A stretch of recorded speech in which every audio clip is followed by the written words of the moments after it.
And there we go. Hey, everybody, we're back. You missed us. At least the Mandalorian group that are watching these reviews did, I'm sure. Because we skipped a week, sort of, because there was Christmas and stuff. There was things happening. And Star Wars, the other Star Wars, Stuart. The end of the saga, that one we're to review. The other Star Wars. The other white meat. Yes.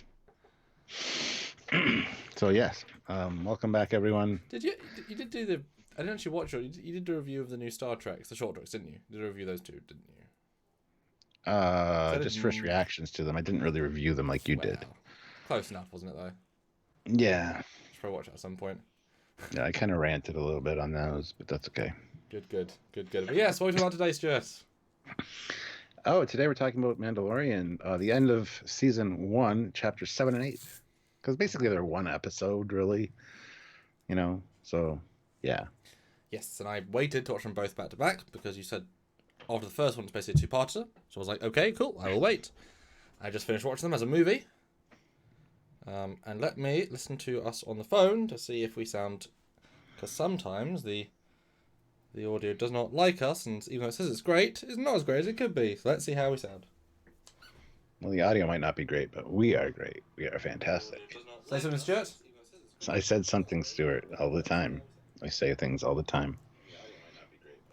Ah, there you go, perfect. I know. Good. Good. Everybody says the audio... Well, one person says the audio sounds good for me. James Robert. There you go. So, yeah, 21 people watching so far. I'm sure that'll go up. And everybody hit like. Simple as that. Volume is good today, says Martin R. It's the same settings it always is, at least. So, but I will share, so you can talk to our lovely audience. Yes. And do you want to mention the thing you're doing later on today? No. Okay. Yeah, of course I will. So, yeah, guys, later tonight I will be doing another live talking about there's a new trailer released for Picard, and we got a confirmation of what the comm badges look like in that one. So we're going to talk about that briefly tonight. So hopefully you guys can join us. Join me, I guess, talking about that, because I would love to have you guys there and just kind of chat. So how I feel about it, I'll wait until later tonight to talk about that. But yeah, there is a new Picard trailer, which I saw. Actually, Sylvia and I were out for dinner last night. And I saw it on the TV in the background. That's the first time I saw it, and then I saw the rest later today. So, yeah, I'm getting excited for Picard. We're going to have a Picard short early January. I'm not sure what date is for that, but it's like the first week in January. So we will, of course, be reviewing that and talking about that, because the last of the short treks, but it's a Picard short, so it should be interesting as a lead up, because on January 23rd, that's when Picard is hitting. So hopefully you guys are excited. We certainly are.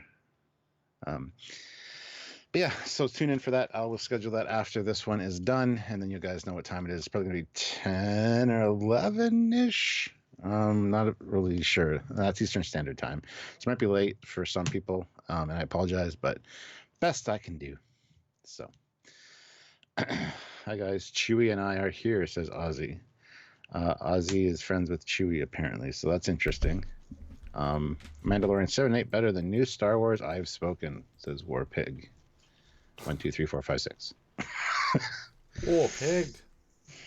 Yeah, guys, and please feel free to super chat. They really help us out and whatnot. And don't forget all the other links down below. Help us on Patreon if you can. Yes. Order some Trekyards merch. There's lots of cool stuff. Lots of good ways to help us. Yes. And just to note, this is our last joint live of 2019. And it also will be the last one with my background. So the retirement party for my background, as it is now, kind of like, ooh. And our next one, I believe, next time I'm free is on the 2nd. So we'll see if Stuart is free. We'll get back to you then. Should be. And I won't say I'll have it all done by then, because I'm the reason I'm free is because the things I'm doing now are stopping then. But this will be down. I've already rendered everything, so the background is ready to be ready. Just have to start getting it printed. There's a lot of ships you didn't guys pick, so put another live that week saying, hey guys, this is the list of, do like a list of what I had already. And it should be pointed out that some of the ships that people requested were FASA ships that he might not have been able to do. So yeah. But that was we would under. have liked to. Oh, sorry. I was going to say we would have liked to have done them all for you guys, but Mhm. unfortunately, you need the 3D models and the 3D assets for those. So I mean, there was under 5 or 7 that I just couldn't do. So I mean, that's pretty good considering. People were very on point there. So very, very good. All right, how many people are here on the 30th?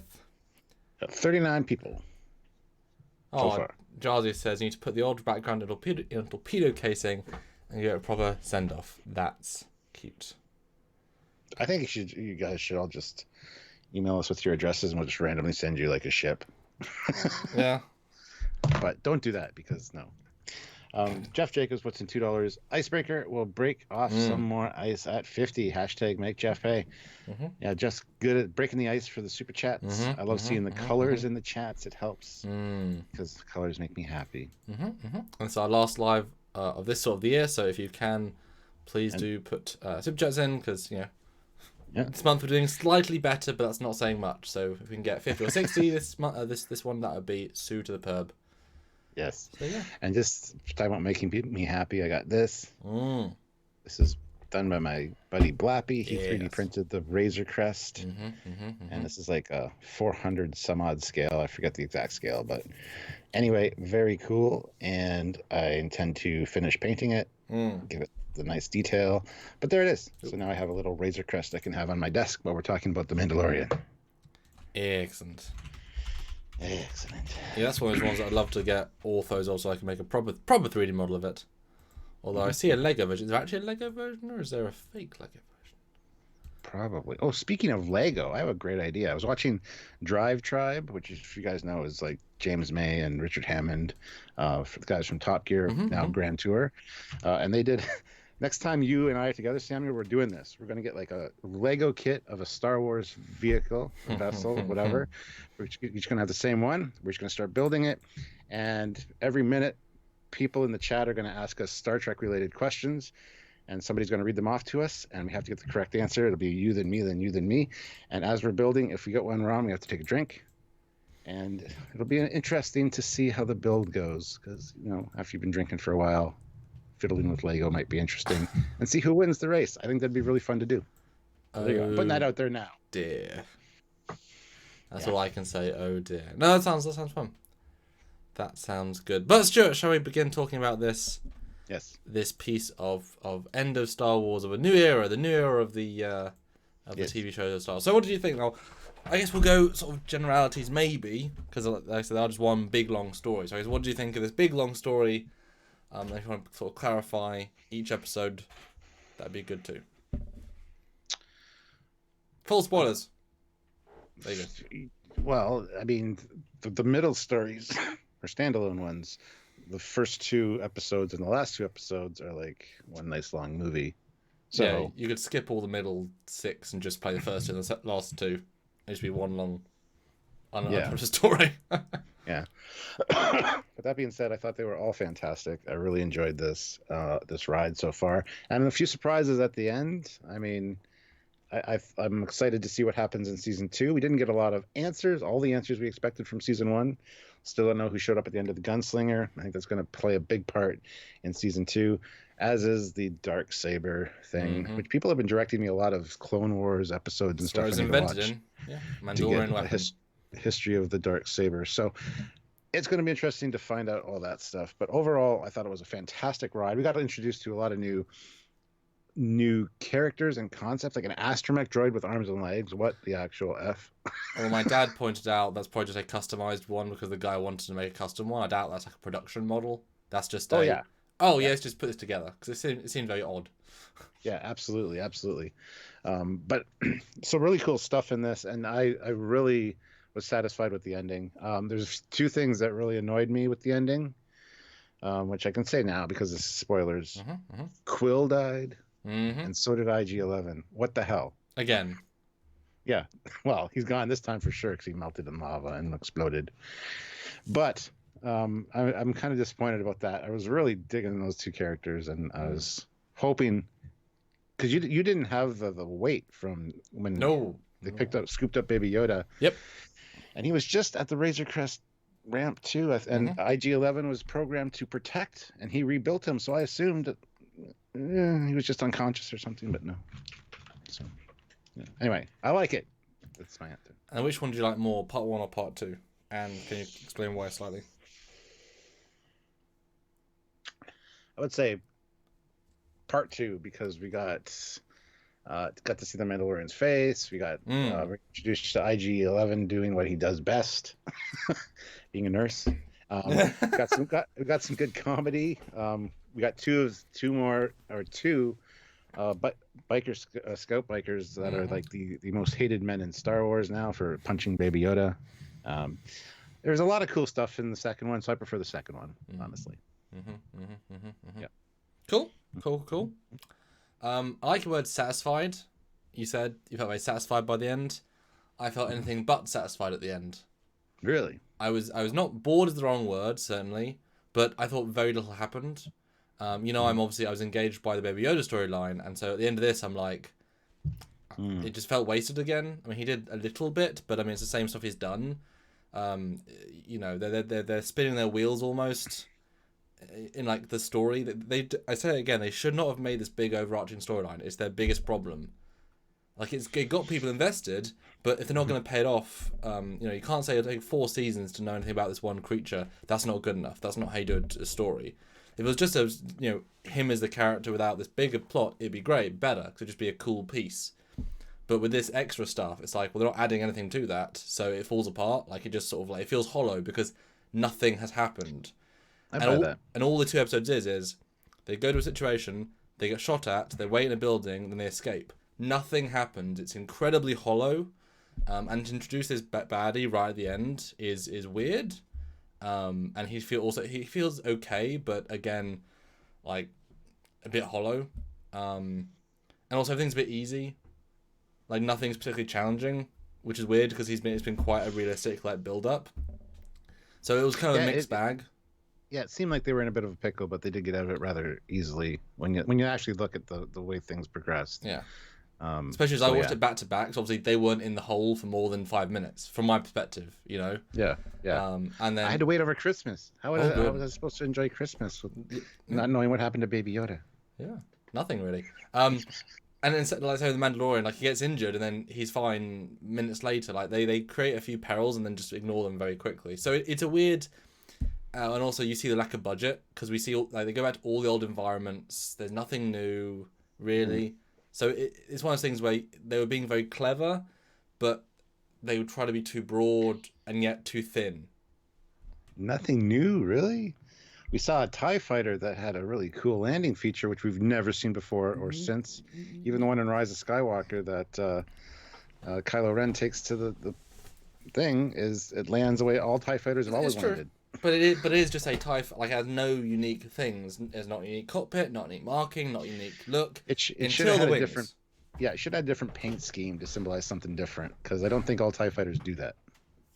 I mean, it makes sense to have cool features for the Moff's one, but I mean, if that's all it is a TIE. I mean, that was cool, obviously, but like it still looked exactly like a TIE fighter. It was just a TIE fighter with wing, which should either be in all of them or in none of them. So yeah. It was fine. It was very much. I thought they were just going to end more in season 1, but it was very much just like season 2. Mm-hmm. So that I was kind of surprised about.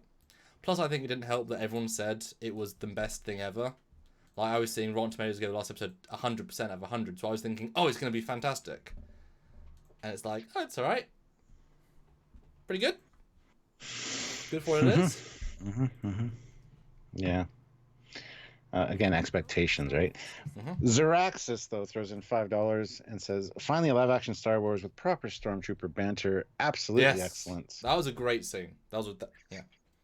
I love how they're shooting at the thing, like, point blank, and they miss it. They even shoot at IG-88 as he's walking up to them, and they miss as well. I don't know I think that was on purpose. That was on purpose. Yeah, I don't know. That was a one. I love how the one guy's, like, shaking the gun like it's the gun's fault. Like, yeah. Well, it rattles like a spray can as if there's a... Yeah.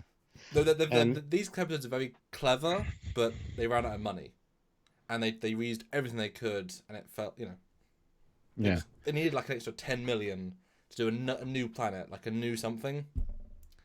I don't know, something else. Yeah, and Ginkgo Yoki puts in $2. Thank you. Disney, Star Wars, Mm-hmm. EU, not canon, then Darksaber. Exactly. It's like, well, we'll only use canon when we feel like it. I mean, same with Timothy Zorn, and same with all sorts of things. Yeah. But we also got a $5 super chat from Jarzia. Thank you very much, Jarzia. Thank you. Not super chat. Sorry, PayPal. Super PayPal. I actually feel satisfied with IG-11's arc. He went out like a badass. His story was short, but quite good in my opinion. Quill went away too soon, though, and he had such a pointless death. Yeah. If he wouldn't have been so close to the Razor Crest, I would have been more satisfied. But the fact that he was at the ramp, and they were still quite... We'll get there when we get there. But, I mean, they shot with their long-range blasters. I mean, it's I know. But I think IG-11 should have been in the cockpit, like, taking them out, because he's trying to protect Quill and the baby. I don't know. I just thought it could have been better. The thing about IG units is there's lots of them, so it is just a robot, and they've definitely made that clear in this episode. Episodes. But yes, let's begin with episode 7. Yes. Let's swap over. Probably not isn't linked up. No, it isn't. That's okay. So essentially, just starts with him getting communication from Carl Weathers' character. Yeah, right to the point, which I liked. Yeah. Saying, you know what? So there's been issues here now that the Imperials have kind of moved in. We got to get rid of this guy. There's, I need your help, essentially. Help me, Mando Kenobi. You're my only help. Exactly. Which actually really is, isn't it? Yeah.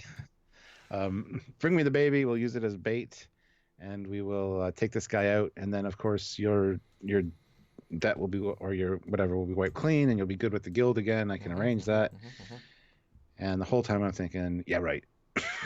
But yeah, interesting twist. I mean, it's a very focused episode. Like, again, there's very little story, so it's kind of push us right in.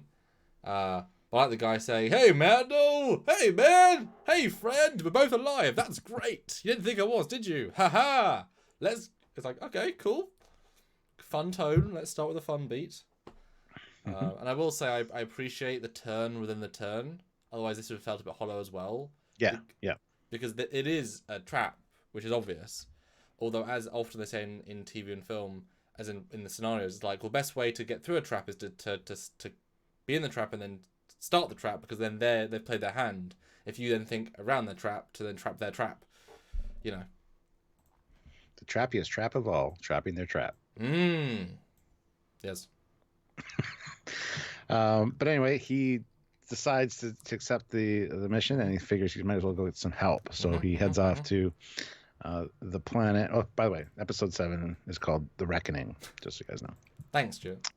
No problem. So he goes back to the planet with the ghost ATST, or the evil ATST thing, and finds we do get her name, actually. It's Kerrison Theoden of Alderaan. But yeah, the shock trooper. And she's in like a fight with a guy, as you do at a bar. So, but for money, obviously, and this guy is one of Darth Maul's peoples. So yeah, it's refreshing. It's refreshing how well these two just use the canon races in Star Wars. Yeah, I mean, even look, there's a Rodian in that shot as well. I mean, they, and all the bodyguards in the later bit, they're all they didn't invent anything really, and it's great because it just it feels like the Star Wars universe. Use what's there. Yes. Yeah. Anyway, she wins, and the Mando comes in and says, "Hey, you want some work?" And this is actually the way this conversation goes down is actually very good. 'Cause she's like, I'm fine. I'm good here. I don't want to go tangling with some warlord. It's not worth it. And he goes, "It's an Imperial. I'm in." Because she complained about that last time they met. She signed up to take down Imperials, and then she ended up doing escort missions and all this other stuff once the Empire kind of fell. So she didn't want to do that anymore. So, and then she mentions her chain code, how she can't get on any ships because of the chain code. So she's wanted, obviously. And that gets cleared up at the end as well, kind of.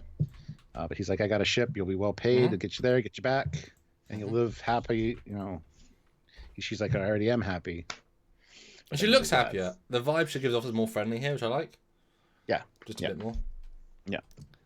And then, he's like, "It's an Imperial." She's like, "Count me in." I will kill those. Excellent. Yeah.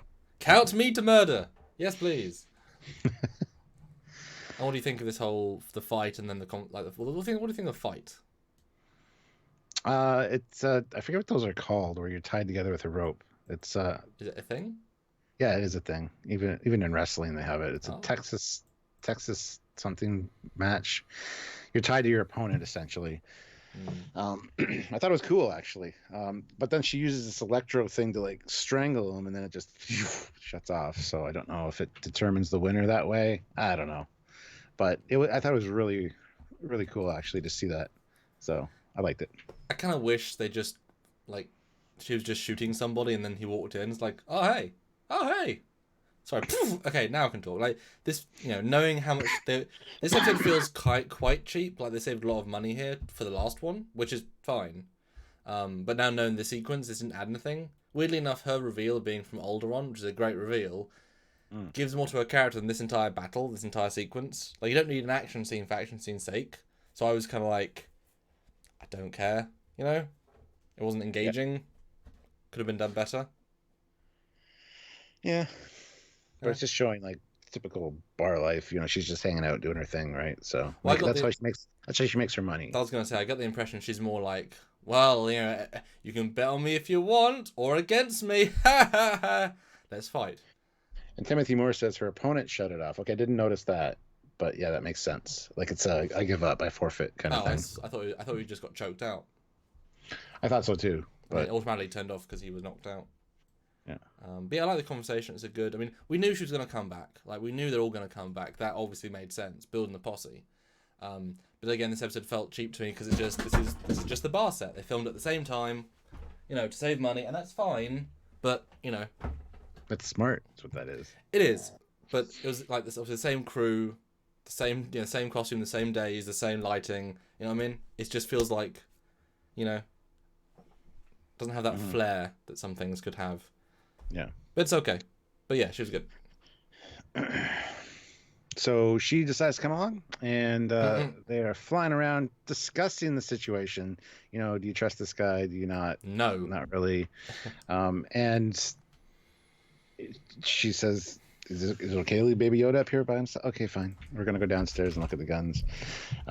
He says, pick one. She grabs a thermal detonator and another gun. Although they don't come into play, which I thought was kind of strange. Yeah, I noticed that too. I thought they were going to. I thought the thermal detonator would for sure. I thought they were going to be how she opens the vent. Sewer grate, yeah. Yeah, I thought that was. Yeah, it's weird to have a bit weird.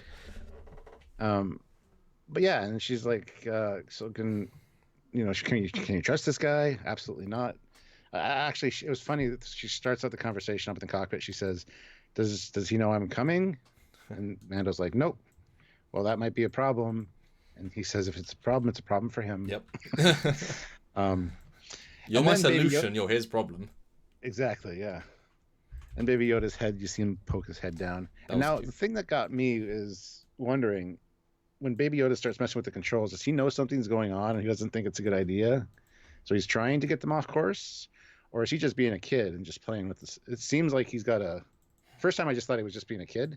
But on hindsight, I'm thinking he might have been trying to, make sure that they don't get hurt, or he can sense that this is going to be a trap, Well, I mean, you think about every other episode so far. He's been nice, hasn't caused any trouble, he hasn't done anything like this. So if his first time doing this, when they specifically say, yes, we'll take him to bait, I mean, yes, I actually took it as he was actively trying to stop them in as little as much as he could.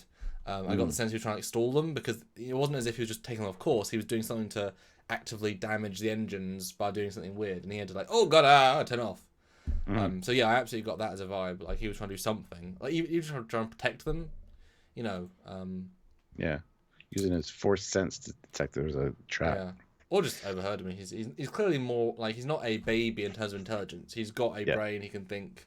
Didn't you think it was weird though that he gave him her guns? It's like, didn't she have her own guns? Never really thought about it, but yeah. I mean, he's got an armory. And so not? But it's like it's like Jane from Firefly. It's like, but he has Vera.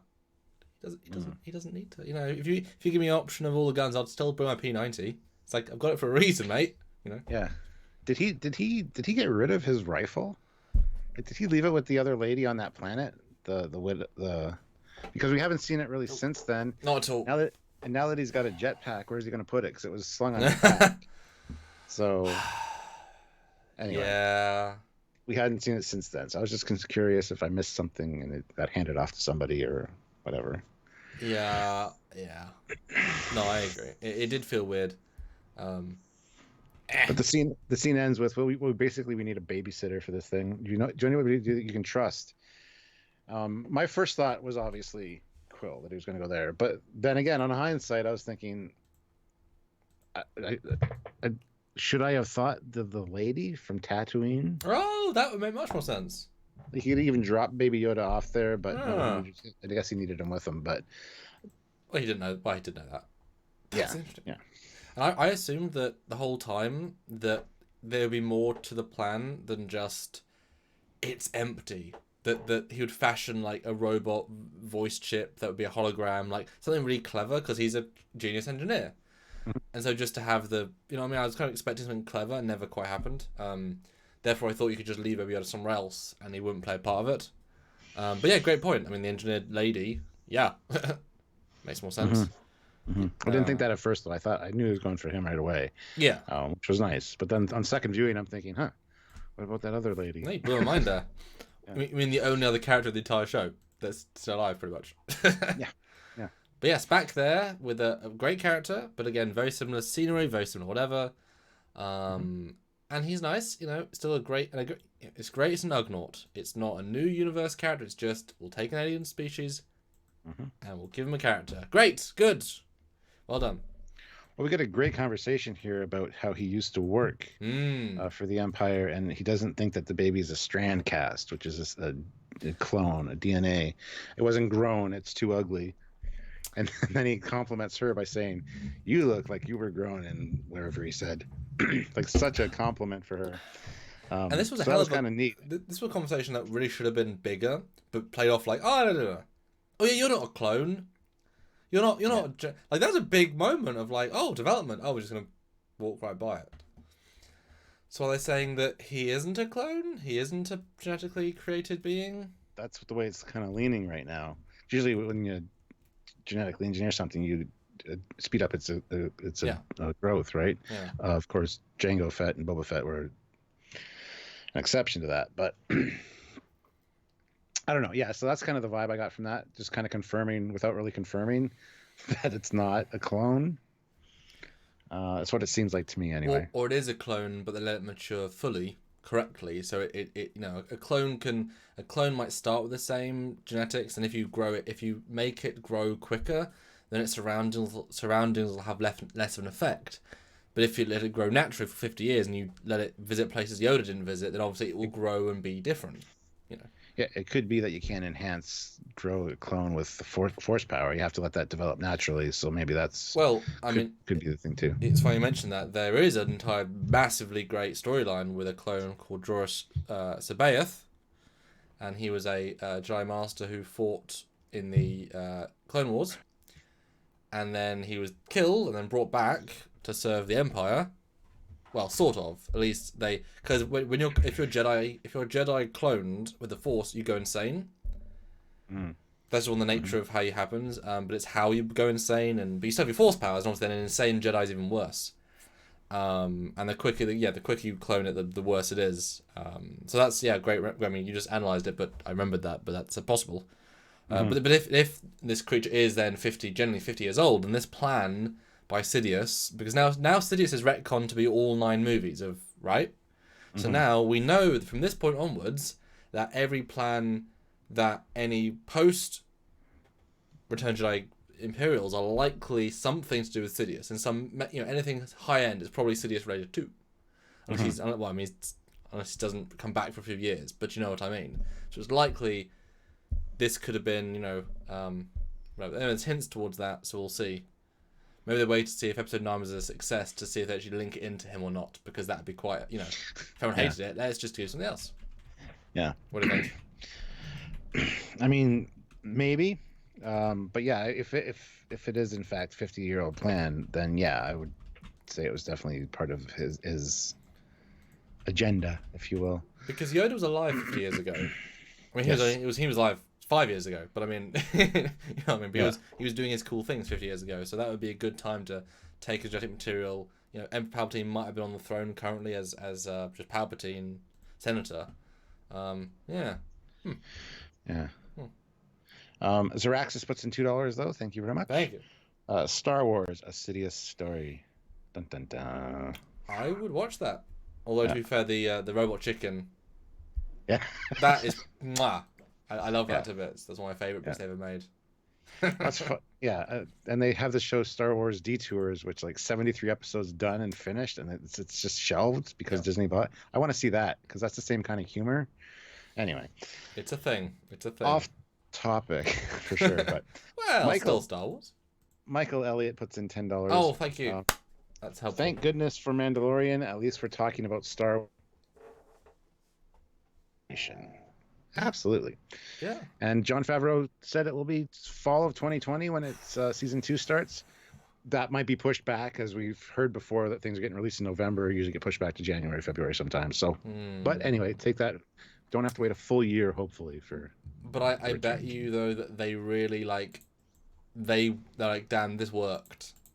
You know, because the thing is, they can with this sort of project, if they pump in more money, it's the VFX that get done quicker. That's what they can speed up, and that's the only thing that will hold this thing back. They could also fix goodwill with the fans. Sylvia and I talked about this yesterday when we talked there about the state of Star Wars right now.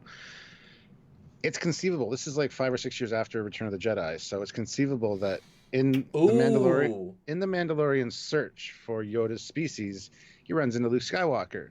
Because he hears about Yoda, and he knows that Luke was trained by Yoda or knew Yoda. And you can have Mark Hamill come back and look like he did in his Force projection in The Last Jedi, the younger with the not gray beard, the shorter hair, you know. Yep. You could have the Luke that's enthusiastic about rebuilding the Jedi Order, the Luke that Mark Hamill wanted, the Luke that we all wanted. Wow. Yeah. You could have him in there for an episode or two, even just as a touchstone, and it would make everybody so much happier to have the Luke that they wanted and expected back. And it's so easy to do in this show because it's like 6 years after Return of the Jedi. It's perfectly plausible. So you're saying we can have our cake and eat it too? We can. That's right.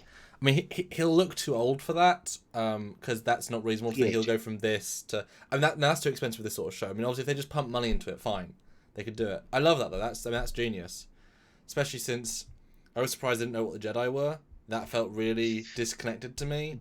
It did to me too. Yeah. I mean, there's a so we look at like Drunk Gamer and Red Letter Media and all these people that talk about the Force Awakens, and for them to say the Jedi, I thought they're a myth, and it's like. I mean, anyone in your dad's generation was in the Clone War where hundreds of Jedi just walked around, did things. I mean, everyone in your era knows about them. There's nothing your dad knew about them. Your dad. That's it. If you're over 25, you know about them. That's it. Yeah. Although they retcon that in one of the books, saying that Jakku was so far away that she just didn't hear about them because they didn't hear about them. It wasn't everyone. But it's like... I mean, that felt quite disingenuous just for a thing, but we'll get there when we get there. But I mean, Luke Skywalker, brilliant. No, I love that. Obviously, Harrison won't come back for a TV show. No. I mean, John Boyega said, "I'm not Disney Plusing. You're not gonna Disney Plus me." Yeah. Fair enough. Yeah. But I mean, Mark Hamill, if you give him a good script, Favreau and Filoni, their two names attached should be enough. Like, to bring him aboard. And yeah, give us a Luke mission. Do it. Brilliant. Perfect. Love it. I'm sure he'll take a pay cut for it as well. I mean, Yeah, because he'll be playing the Luke that he wanted to play in The Last Jedi, because he did an interview with Rian Johnson's take on the character. Although the irony is, you could do a cinema, like a limited time cinema release of that 2-parter, and then he would get like a percentage of that, because he would draw people. Are you kidding? That would draw enough. I mean, if they tripled the budget for that one, I mean, they could get it back easily. I mean, that is literally a money maker. Brilliant. Yeah, and you can have Chewbacca back because he doesn't age. Yeah, bring absolutely. him back. Bring C-3PO. And Chewbacca knew Yoda from that's the cool. prequels. He was on Kashyyyk during Order 66 when it was initiated. Yeah. So he knew Yoda. So there you go. You have a scene where Falcon hyperspace is in, and this isn't fan service. This is using what you've got. Millennium Falcon, Luke parting, Chewie as co-pilot, C-3PO on board. No retcon needed, and they're all still fine. Yeah. Excellent. Jeff Jacobs though throws in 250. Thank you. 50 likes, nice. Let's go again at 85. Yes. Hashtag Yodalorian like Spike. Yodalorian. And guys, do click like. Like is actually important. Yes. We do appreciate it. Thanks so much. And Eugene, when done. Oh, hold on, Stuart. Hold on. 1 second. 1 second. Okay, you're back. Yeah, Try it again. I'm back. Try it again. Sorry. Yeah. Eugene, 1,000 rubles. Hi, Eugene. Welcome back, Thanks, Eugene. Baby Yoda is worrying me, laughing at killings, force choking. This is not how light side works. He's too young to know what it's more instinctual, I think. But I mean, as the one thing I do like about one of the things I like about Last Jedi is that the Force is not neither good nor bad. The Force is the people that use it. So it's exactly what Quill says about the droids. They're neither good nor bad. It's a neutral reflection of whoever programs it. Yep. So same thing. In that instant, this creature's instinct was choke you bitch, because you thought it was bad, and that not trying to be evil, just trying to be self-preservation. I mean, was not holding up a creature so he could kill it evil? I mean, less directly evil, obviously. And I mean, Baby Yoda did fire punch a fire dude back and kill him. I mean, he's done 3 evil acts in a row theoretically, but none of which are contextually evil per se. No, they're self-defense. They would hold up in a court of law as self-defense. Well, not the middle one, because she didn't attack him, but yes. Yeah. Zeraxis puts in $5. A series or trilogy covering events between original trilogy and sequel trilogy. Sequel trilogy would be great. You could explore all of the New Republic events that were ignored so far.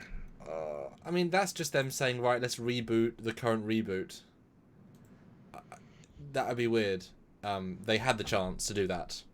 They didn't. They made the sequels instead. If they go back and make the sequel to the originals, that would just be the films we wanted, and then we'll just ignore them as the future ones. And you couldn't get the 3 back, because one is dead, one will never do it again unless you pay him too much money.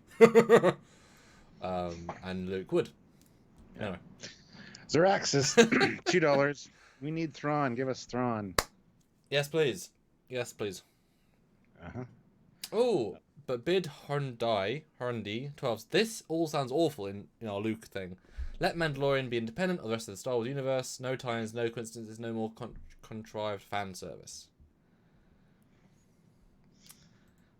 I mean, you say that, but we had a TIE Fighter, we had a Moff, we had the Dark Troopers, we had Mandalorian armor, we had Mandalorians in general. Ton of other stuff. There's Easter eggs in every episode. We had the creature we had the gun from the holiday special. I mean, we had everything is a something. It's part of the universe. I would just have a 2-parter. We're not saying make the entire show about it, but if the whole point of the next season is finding Yoda's people, well, I'm sure Luke can help, given the fact that Yoda's also a Force Ghost, can double help.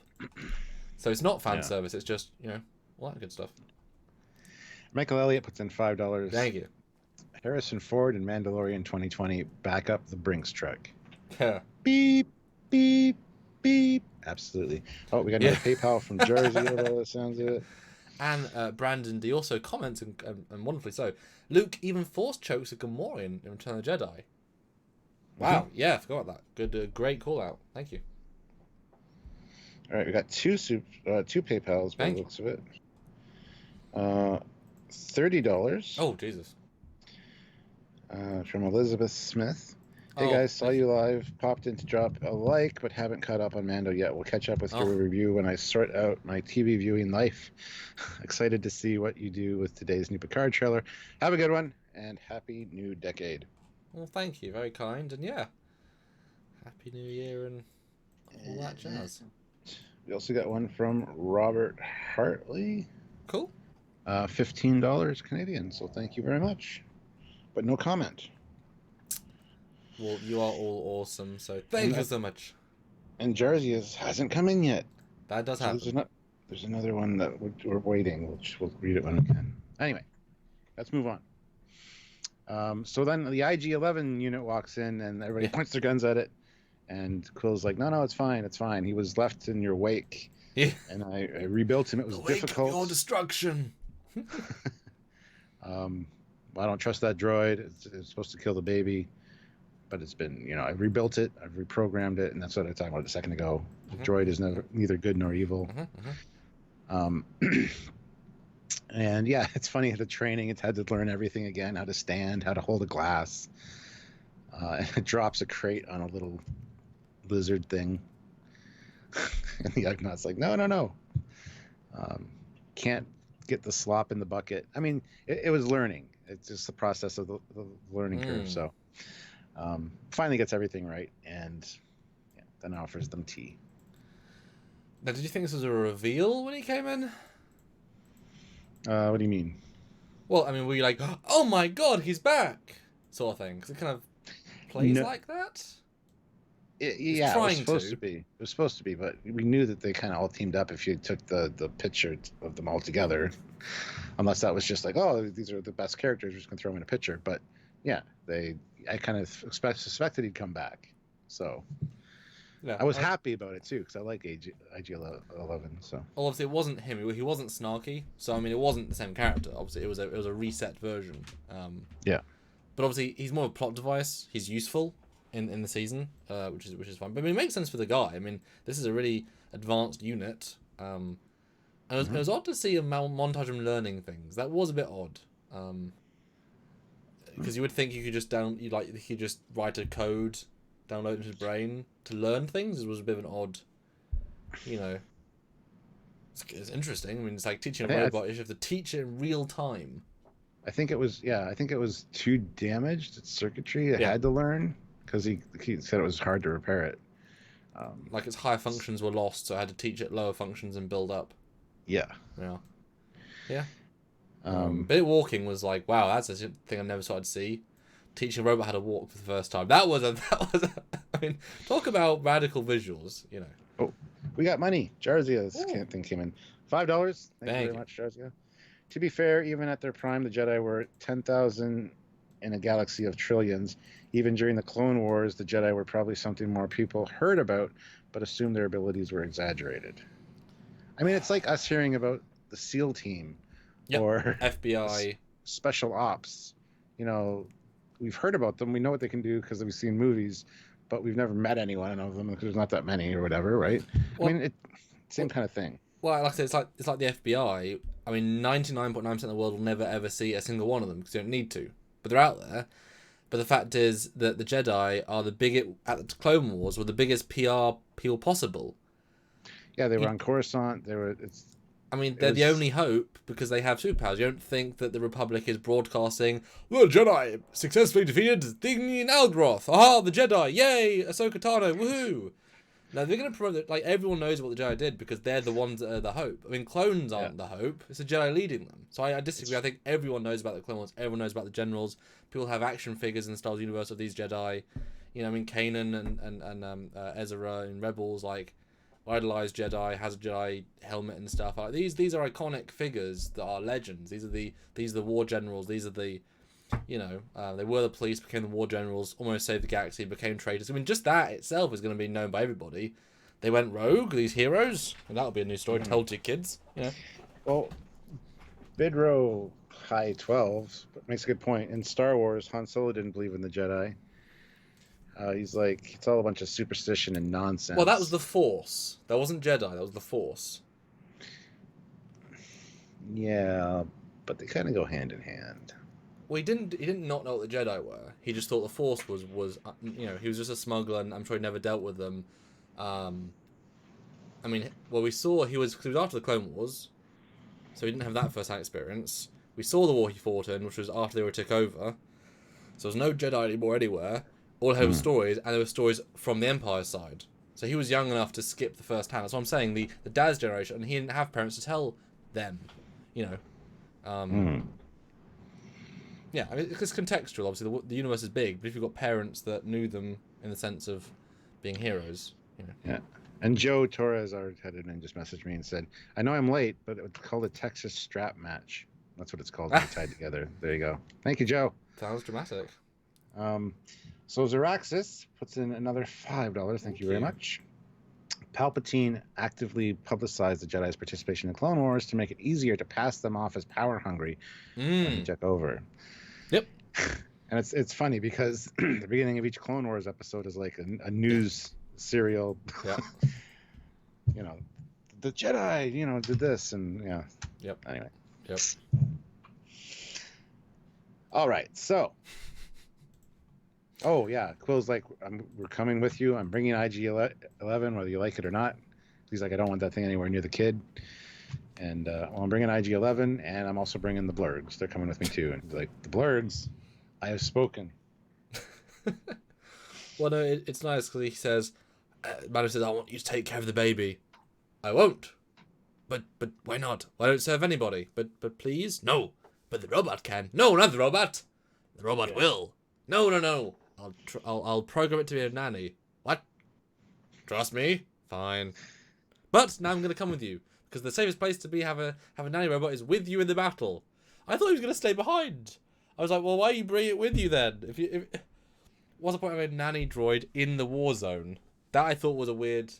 That cut, where it goes from that to then he's on the ship, I was like, that doesn't connect properly. That was not where that conversation ended. They made that point at the beginning though when he was talking to Carl Weathers, like, you bring the baby, we'll give it to this guy and then you'll kill him. Mm-hmm. So bring the baby as bait. Like, they need to bring the baby. We can't leave him there. That's why I assume they do a cool holo trick or something snazzy. Yeah. That was my brain. Like, I thought he would be the one to do that. But yeah. Jersey though throws in $5 Canadian. The show is in 9 after Jedi. 9 years after what? ABY. I don't know what that is. After Battle of Yavin. Yavin. Okay, so 9 years after the first one. A New Hope. Yeah. Kylo is only 4 at this point, and Luke's Jedi Academy could be in full-blown operation with dozens of students if the show goes 4? There. They'd Kylo right after the Jedi? Really? I thought a few years later.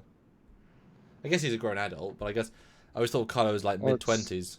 But I guess he could be older. This is 6 years after, right? So, yeah, they got it on to celebrate the destruction of the Death Star 2. Yeah, no, it's true, Jazz, yeah. I mean, that'd be quite expensive. But yeah, I mean, considering, I'm sure that, what's his name? Well, the two of them, I'm sure they actually read the novels. I'm sure they were part of that expanding universe in some respect. That they respect it. I mean, compared to the new guys, who are now old guys. Yeah, I mean, show us Kyle Katarn, show us Mara Jade. I mean, this could be the show that, I mean, they've said that they're going to pause Star Wars films for a bit, and they're sort of really forcing out Star Wars TV shows, but that could be the way we have all these original characters come back in, and sort of, I mean, they retconned quite a lot in the last film, right? So they could gently massage some facts to, Yeah. Zeraxis, though, throws in $5. Thank you. IG-11, nanny with attitude. Imagine being a traveling salesman that encounters them while going door to door. Rest in peace, salesman. Nobody messes with Baby Yoda. Oh. So they all take off. They're heading to Navarro now. And you got 3 blurgs in the back of the ship, which, okay, I'll buy it. Yeah, I don't. Yeah, this is a bird of prey situation. It's a small ship. I mean, to be fair, they did fit like 9 people in carbonite, but they didn't look cramped, and they should have looked cramped if there was 3 of them, and they're not small. Yeah, but then Baby Yoda chokes her for literally no reason. Well, he thinks that she's hurting him. Hurting the Mandalorian because they're doing an arm wrestling competition. Really? That's why. Oh yeah, absolutely. Okay. So it felt very out of left field for me. Like this is just like we have to throw something in. I didn't get it. It felt really off base. Like we have to give him something. No, I didn't get that at all. It's because they were doing the arm wrestling thing, and there's like, "Sure you want to double your bet?" And it's like, "No way!" And it's like, "Oh, some aggression there." So okay. Just doesn't understand is the way I took it. And she's like, "That's not cool." Yeah. But then they talk about the whole incident with the Mudhorn, because the Mandalorian stops him and says, "No, she's a friend. It's fine."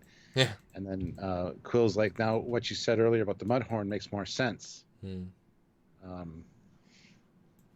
And then there's like, I don't know what it is, but I've heard Well, no, he doesn't say I've heard this lady later. Hmm. But There are yeah, pure powers, I think he says. yeah. But no, I thought that was interesting scene. Anyway, I didn't expect that personally from Baby Yoda, but I kind of get it with the arm wrestling. He just had a perception that maybe the Mandalorian was in trouble. Yeah, he was trying to help. That's all. No, I now you've said that, I agree. But as I've said in some of those episodes, I wish there was more Baby Yoda story. It's razor thin. I mean, you could cut out the scenes and not change anything, which is a shame. And again, this is one of those cheap bits where we'll save money by just filming inside of our internal ship set, which is fine. It actually works really. Like, there was something I saw recently where a large chunk of it was just two people in a room, and it was the best part of the episode or movie because the dialogue was really solid. So these can be the best parts of an episode. You don't need blasty shooty, No, absolutely. Yes. But then they have Quill work on the little bassinet carrier thing. Can you make it more comfortable for him? I'll rebuild it. It'll be better. Yeah. And then, he also talks about. He said he heard stories of force power or whatever, and she's like, when you were part of the Empire or the Imperials? Yes. He's like, hey, I bought my freedom after 3 human lifetimes. So he's an old of indentured servitude was his word. Yes. Yep. And then he says, when I repair this, maybe she'll see that a person's talents can make up for something. That's kind of nice. There's a little bit of friction between them, so they're not all happy. Well, I mean, it's a great reveal. I mean, or it's a great, he's one side, she's the other. But the fact is, they were both just people within the universe. Not everyone's a Grand Moff or or just a stormtrooper. It's nice to see. I mean, we saw the Ugnaughts in Empire. That's where we saw them from. They weren't even servants, but they got co-opted to be servants. Yeah. And just to respond to Bid Horai 12, I don't know why he has to keep pointing out the cheap bits. Because I'm explaining the filmmaking techniques used to get as much money out of the screen as possible. Because explaining where they save money shows how clever they are, but also how sometimes it can feel like some of the things that stick out to me because I see these things in just slightly different ways. Where scenes you can tell they spend a lot of money on, those are better. So it's just what do you want me to not point out? Film stuff? I'm a film student. I've done film. Yeah, it's gonna be useful. It's good because you point out a lot of things that I don't think about because I'm not that. I just enjoy it for the entertainment value. Yeah.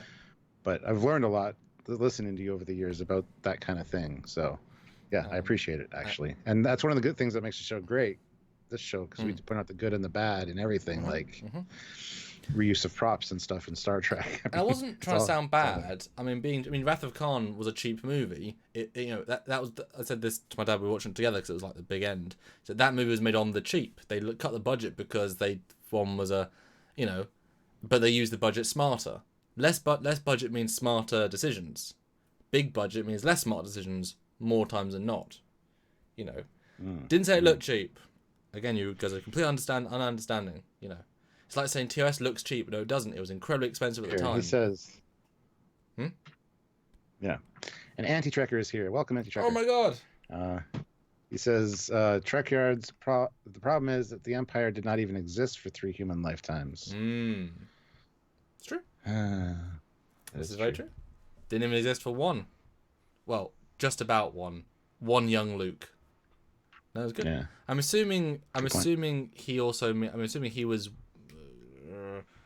You could say he was part of the CIS, part of the just whoever became the Empire, but obviously whoever became the Empire was the Rebellion or the New Republic, or the Republic, and they obviously weren't bad. So yeah, that does kind of ruin that a little bit. But he might just be being like, shut the hell up. I was in indentured servitude. I mean, even maybe just on a Republic world. Where he could have been a slave on a planet that the Imperial eventually took over and just took the slaves that were already there. So he has been a slave that long, just not for the Empire. There are lots of slaves. I mean, there are lots and lots of slaves. So you can be a slave for the Republic. Or he could have been for one of the Hutts. And then just swapped people. I mean, yeah. What were clones? He said. That was only a couple of years though, anyway. Yeah. Interesting. So they're back in the ship, and she's having a conversation with him about the droid. You got a real thing for droids, and I have a real thing for that droid. It was programmed to kill him. I don't trust it. Under no circumstances is it to leave the ship. Yeah. Okay. Droid comes up, offers them second supper. That was breakfast, cute. whatever. I like that. Yeah. Hello, would you like your second dinner? No. Not hungry. Okay. Goodbye. I was kind of hoping he was going to say, "Oh, then you get two, ma'am." Okay. Thanks. Yeah. But anyway, then they arrive on Navarro and meet up with Carl Weathers in the middle of nowhere. What? Well, instantly you're like, so trap? Like it feels like I love the weird vibe here. It's obviously on purpose. But it's like weird. Although you also think, surely the Imperials have, sensors, a ship in orbit, anything. They don't though. Well, yeah, because there are new stormtroopers there. The Empire is still defunct at this point, though. They've pointed that out before. But then, we got Moff Gideon with the brand new. You can tell they're new stormtroopers. They got brand new shiny armor. Yeah.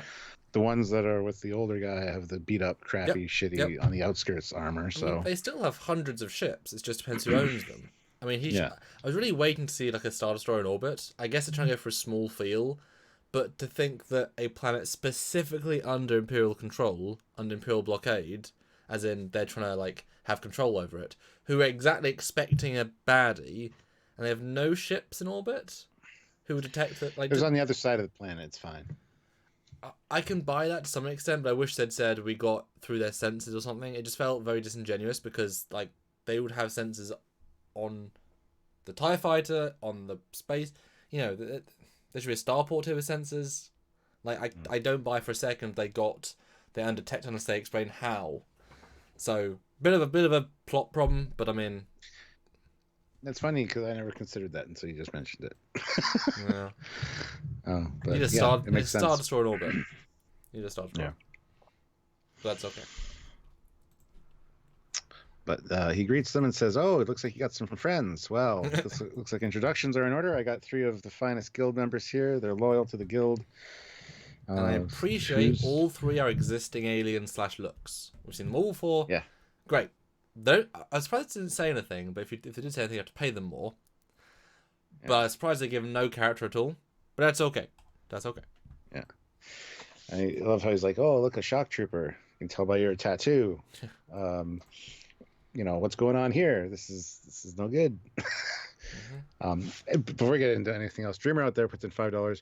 If Carl Weathers lived on Navarro, shouldn't he know about the dragon dactyl things and not to camp out in the open at night? That's like saying don't camp in the woods at night because you might get attacked by a bear or a wolf. Well, you will get attacked by a bear. Well, yeah, it's not guaranteed though. Every time you go camping, you're going to get attacked. It's saying he should know better. It's like saying you will be. Well, there's only a certain chance, Yeah. No, I agree, and I thought the same thing. If you camp out in a desert where there's hawks, you might never see a hawk, or you might. I mean, what are the chances? Well, 1 in 1 because it happened, or might not have. And it could have been close enough to the town that attacks like that weren't common, because he said he's going to stop by the lava river, camp out, and then in the morning continue on to the town. So I assume they're closer to the town at that point. So maybe the attacks near town aren't as prevalent. Mm-hmm. Yeah, they probably shoot them close by or have some anti-pheromones. Yeah. And just another comment from Bid Horai 12. So the Empire and Republic both suck at governance. Neither lasted longer than 3 decades. No, the Republic lasted for like 1,000 years. Then it sucked because it was a long time of peace. Well, mini wars, but I mean, no, that Republic was part of the point. They went too long, got too stagnant, got too corrupt. Thousands of years, biggest government ever. That's why when Luke says, "Oh, the Jedi never did anything good for the galaxy," it's like they gave like 1,000 generations of peace. That's pretty good, Luke. That's pretty good. I think they deserve enough credit from that. Yes, they might have lost and killed everyone once, but for 1,000 generations, that's probably worth it. Yeah. Probably meant the New Republic. Anyway. James Roberts says he seems like more of a city guy and not one who travels out into the country much. There you go. Yeah. Reasons. 93 here. Everybody hit like. Let's get the likes up, guys. Make sure you're subscribed to the channel as well. So we have a nice back and forth here. He's like, show me the baby. Show me the asset. Yeah. And he goes, oh, you're a cute one. No wonder you didn't want to harm a hair on its wrinkly little head. Yeah. And he's ready. He's got his hand by his gun. He expects something to be going down. So good tension here. This was a nice build. It could have gone anywhere.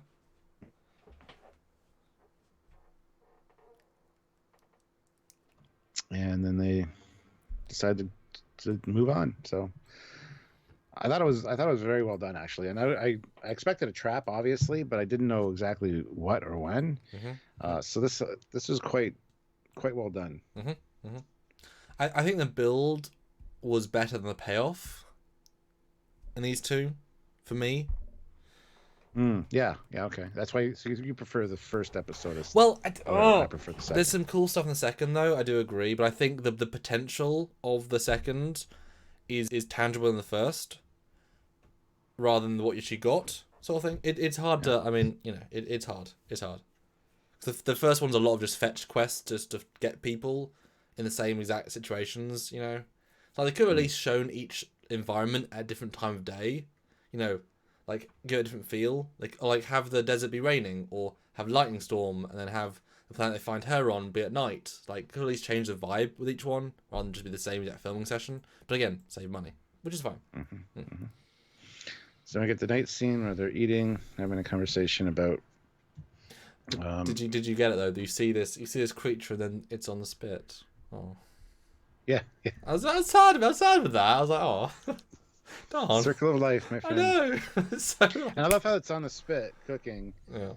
But they already all have food, and it doesn't look like it's been cut up at all yet. Like, how hungry are they? Really? Well, I mean, it's not on the spit it's not on the fire anymore. They've obviously cooked it enough. Then presuming like picking. I mean, I'm assuming like there's more to it. They've already. Yeah, Carl Weathers gets up later and like takes a cut piece off of it as he's talking. But did you find it weird that Baby Yoda was eating meat, or at least like eating? There's something about that straight a little bit odd to me. Like, we never see them eat soup, but not like this or like. He ate a frog whole. They do. Yeah, meat eater. Yeah. Yeah. No, it just came across as a bit like. Well, I don't know. Even Carl Weathers says he's a carnivore. Yeah. Which is stupid later because he gets wounded. Baby Yoda goes to help him, and he's like, he's gonna eat me. It's like, what the? Where did that come from? I think he's just trying to be funny. I didn't take it serious. I didn't take it serious. He's dying. It's like, oh. Yeah, you might as well die making people laugh. Oh, the little kid's gonna eat me! Anyway, so they're talking about the plan, how he's only got like 4 stormtroopers to travel with him, which is legit, And if anything goes wrong, I got these. Take care of anything that happens. So we're good. We got a good plan. And then out of the blue, then the Dragon-dactyls attack. Dragon-dactyls? And they scoop up. What? That's what who was the last super chat? Dream out there. That's what he called them. Damn. Dragon-dactyls. Like it's cross between a dragon and a pterodactyl. Damn. Cool, man. So what did you think of one that? One of the guild members gets scooped up. One of the blurgs gets scooped up. Very dark. So, yeah. But what do you think of this entire sequence? Because they come out of basically nowhere. I mean, it's so random. What do you think? I thought it was random too, but it establishes stuff later. Like when he turns on his men and shoots them, he says the original plan was to kill you and take the baby, but after what happened last night, I can't do that because it saved his life.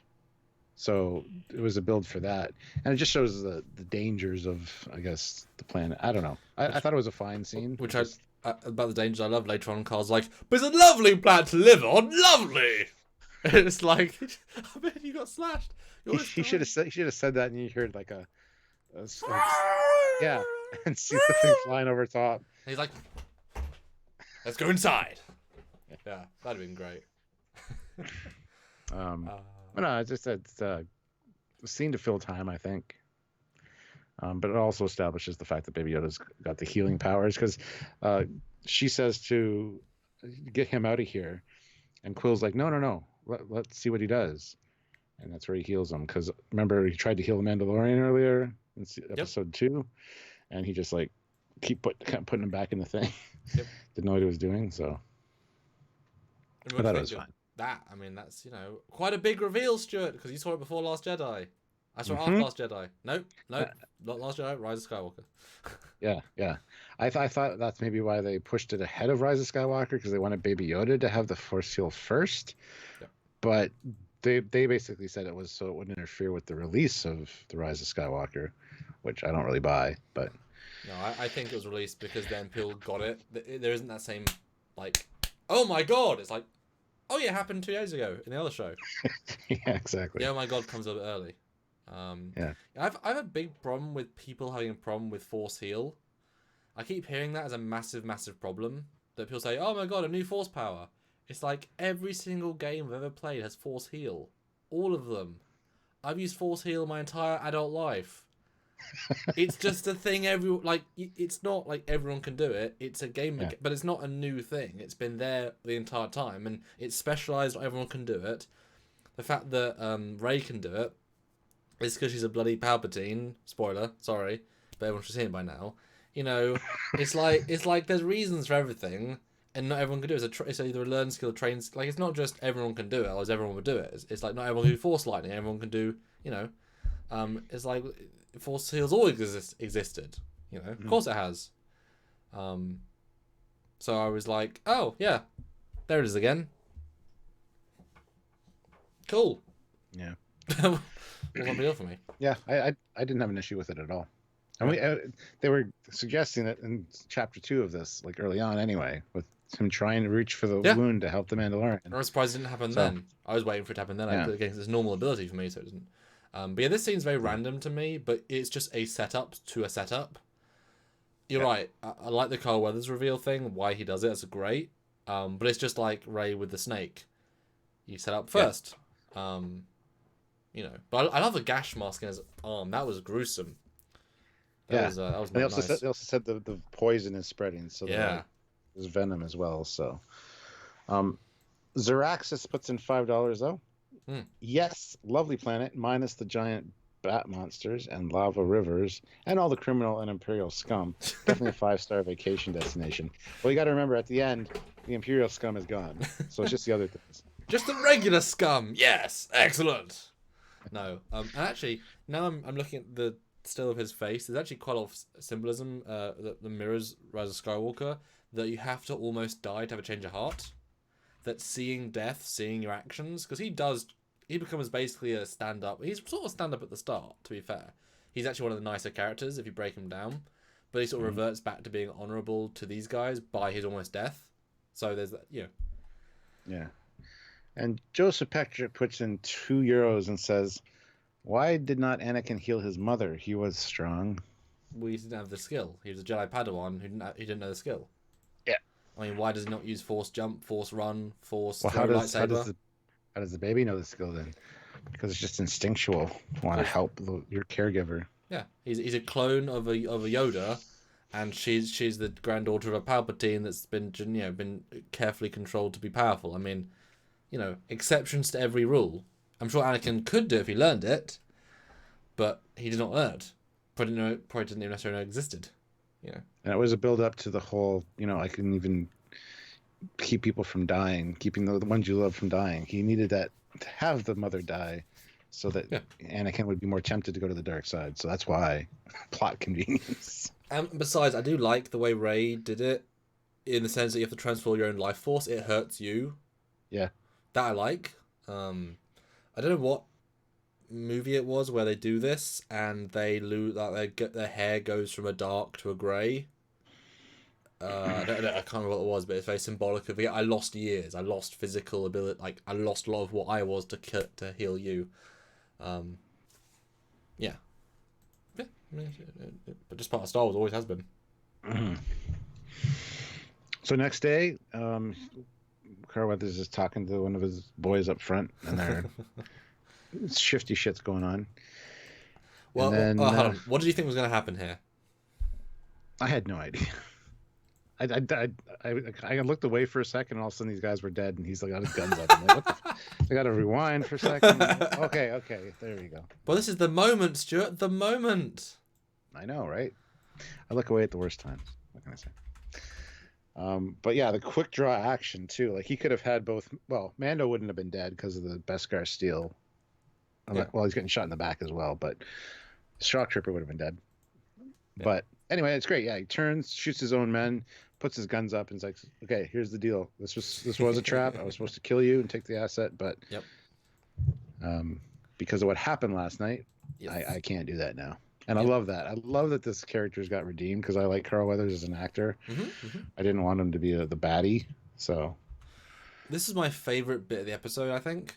This was genuinely a nice surprise and well played. It's like, oh yeah, of course it's a trap. You all knew it was a trap. Now we're not doing that anymore. No, I like that. It was very much a wink to the audience. I kind of wish though he had said, rather than just a, "'Cause you saved me, Baby Yoda." I wish he had said, "We can't let the Imperials have this sort of power." I wish there was more of an actual like military mindset there. I got to infer that as well. You know, like he's like the reason they want him. He clearly is bloody amazing. I can't let them have him. I just wish he'd said that as well. Would have added something for me. But you know, I liked it. It was a good moment. Poor two dudes though, just doing what the plan was and then get murdered for it. Oh yeah. Oh. Then they have a whole conversation with their guns drawn. You know, should we trust them? Well, here's the plan. We're gonna get into town. Yeah. Because the plan's changed now, obviously. But we're gonna make it seem like you caught me, and then we'll infiltrate the safe house and kill the guy. Well, she's coming too. Well, no, she can't. Well, yes, she will. Say that she caught me, and then they all go in together. It's a good plan. It's good until you realize they never once questioned her. Like, they didn't ask, "So who are you?" They could ignore her the entire middle. So her being or not being there meant nothing. That's kind of weird. I thought someone would say, "Thank you, bounty hunter. Who are you?" Doesn't matter. Okay then. I bet they cut out a line for timing. Maybe. Although, didn't you think it was a bit weird that after Carl shoots, because he shoots first, right? But they don't shoot him. You would assume that the response time would be like the fact they don't shoot would mean that they'd be dead, at least conceptually. Well, yeah, but he was quick. That was a quick draw, so she probably was getting ready to fire. Mandalorian would have been hit before he fired because he has Beskar steel, so he wouldn't have cared really. I don't think. Yeah. But I mean, she just wasn't fast enough, and she realized it. I don't know. Once the shot's fired and you realize you're not dead. I know, but that split second is the split second you have to live. Yep. But I guess that could imply though he's faster than both of them, which would be great. That would have been a nice thing. Like, "Hey, I'm still fastest shooter in the West." Would have been a good line. But yeah, good moment. I like it. But yes, they're now doing the trap even still. Yes. But they tell Quill to take the baby back to the ship. No, Quill, no, don't do it. Oh, he should have moved his ass a little bit. Like hustled a little bit sooner than when he did, because it just needed another minute, you know. Anyway, he takes Baby Yoda. They take the empty bassinet thing with them, and the plan is Quill's going to get on the ship, lock the ship down, set up the ground sentry protocol so nobody can get in. And where was that? Any of the other times, Stuart? Right. Yeah, I would have had that set up so the Jawas didn't rip my ship apart. But yeah, and then he puts them in handcuffs and off they go. Yep. Takes his blaster. She covers up her tattoo because earlier he was like, "There's no sense advertising that." Yep. Stop it. He looked all offended by it. Yeah. Good stuff. Yeah. And then then we get introduced to some nice scout troopers. Reminding you how damn good that design was. Lazy fuckers too. Just like give me your chain code. Oh no, I need your chain code. Scan it. All right, cool. just doing their jobs. And then $20, I'll take the helmet. What? Oh, No. yeah, Shut up. 20 credits. Shut up. That's going on my wall. Mando's like, your wall? Just play along. Beautiful. Loved it. Loved it. Good stuff. But yeah, bored as hell. But I guess Mandalorian Beskar helmet for 20 credits. That'd be the deal of the day. Yeah. Like, thousands of Mandalorians died for this one helmet. 20 credits. Okay. Well, apparently we missed a super chat. Oh, sorry guys. Dreamer out there put in $2. Thank you. Why didn't Palpy force heal Anakin on Mustafar?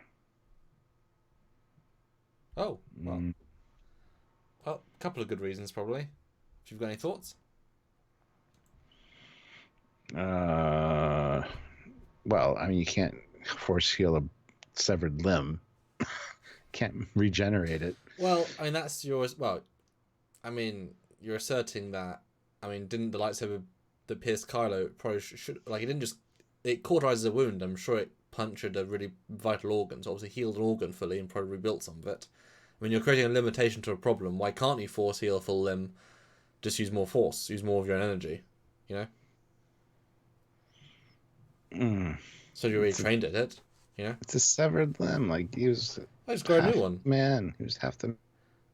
Whatever. Yeah, my interpretation of that would be it would suck too much of Palpatine's life, who's just been through a massive ordeal. He's massively injured right now. Like he is in the worst way he's been his entire life. He's not going to use all of his he uses Sith Force. They say that explicitly in his shuttle to keep him alive. So that is the extent of what he can do manually. The Force. Well, also.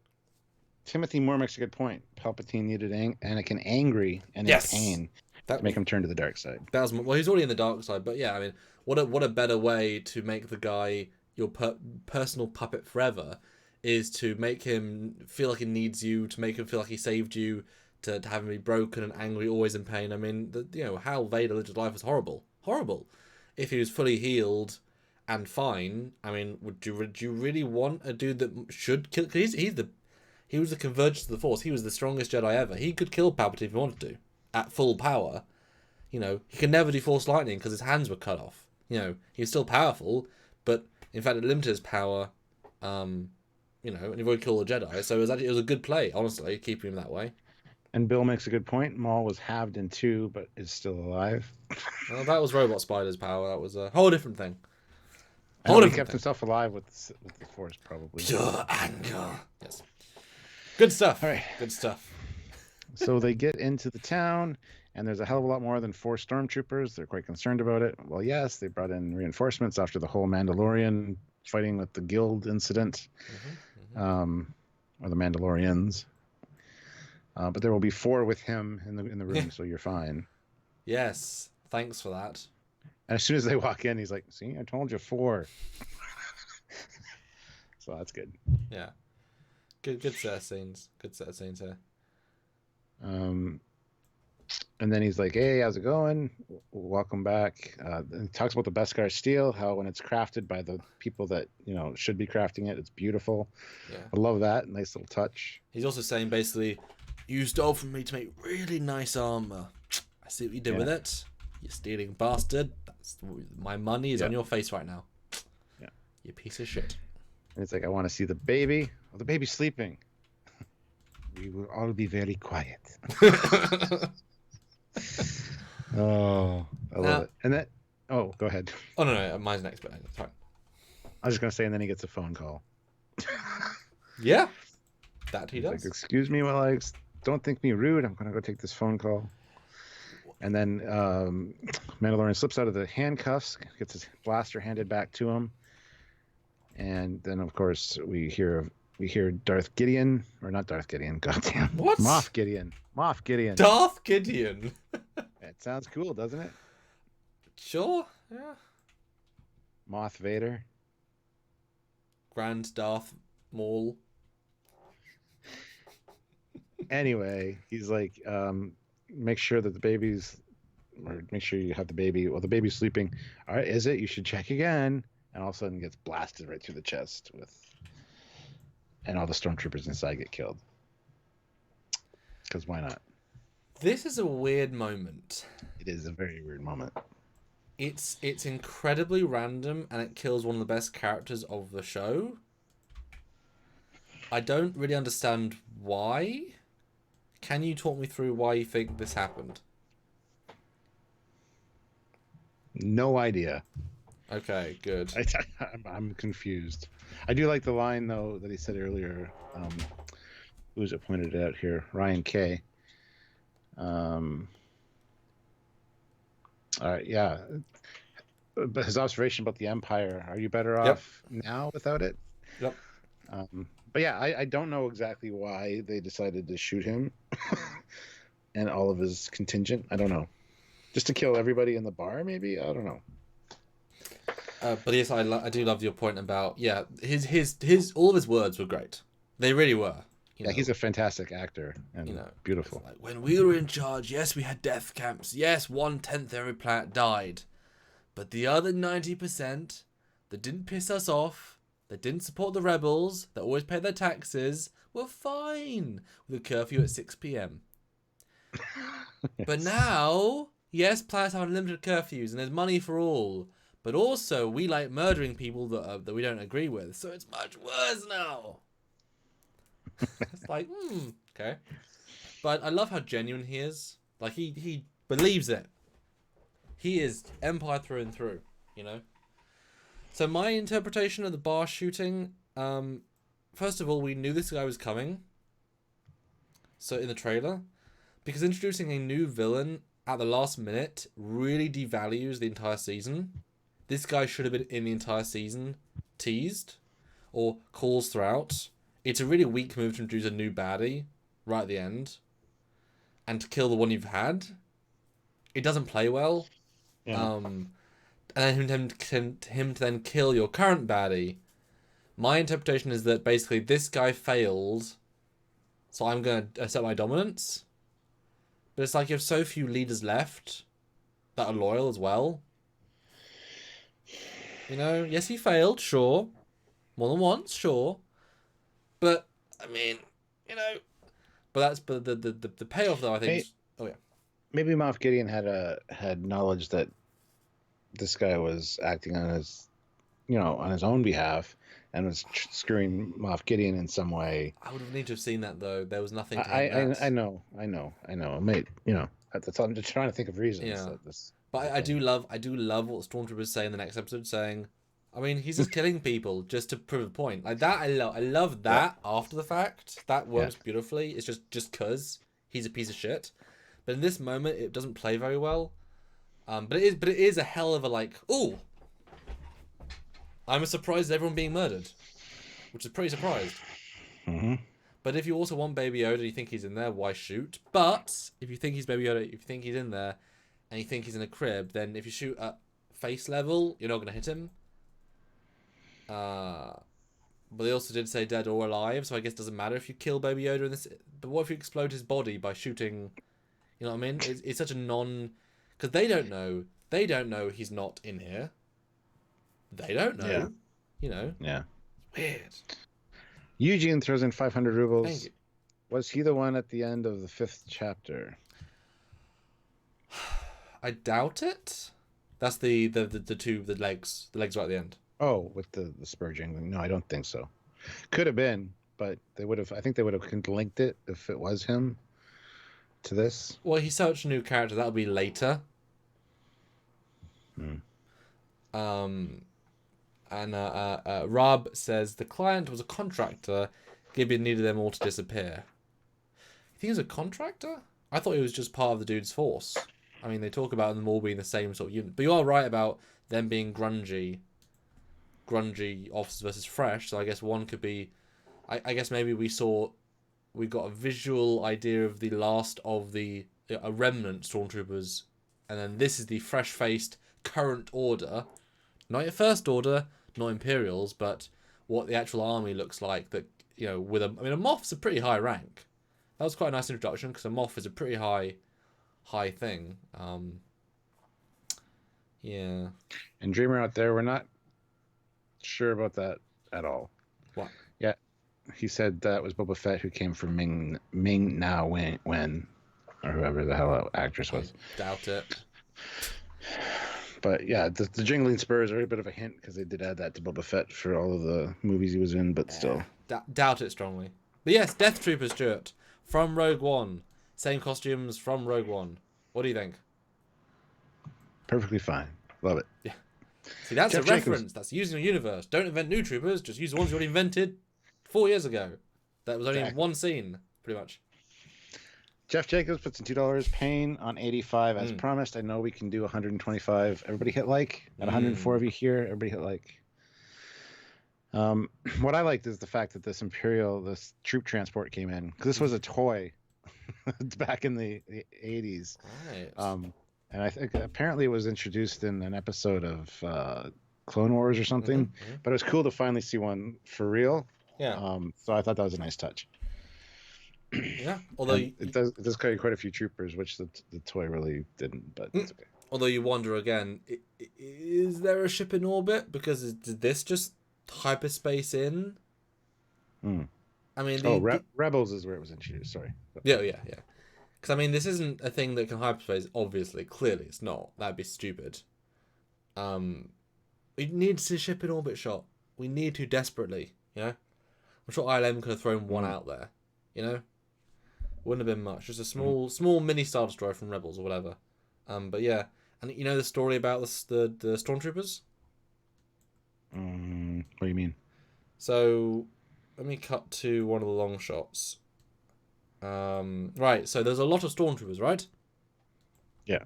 They're 501st Legion. Yeah. So the story being is that they were filming this, I guess, and they had only a certain number because they had certain costumes and actors. Basically, the guys they used for most of the movies, because they've obviously done Rogue One and such, but they never needed so many costumed actors in one location. I mean, you can make the same 21 people be 150 people if you're clever. They wanted actually on-screen practical done, so they phoned up the 501st, which are a costume group that I used to know a while ago when I was younger.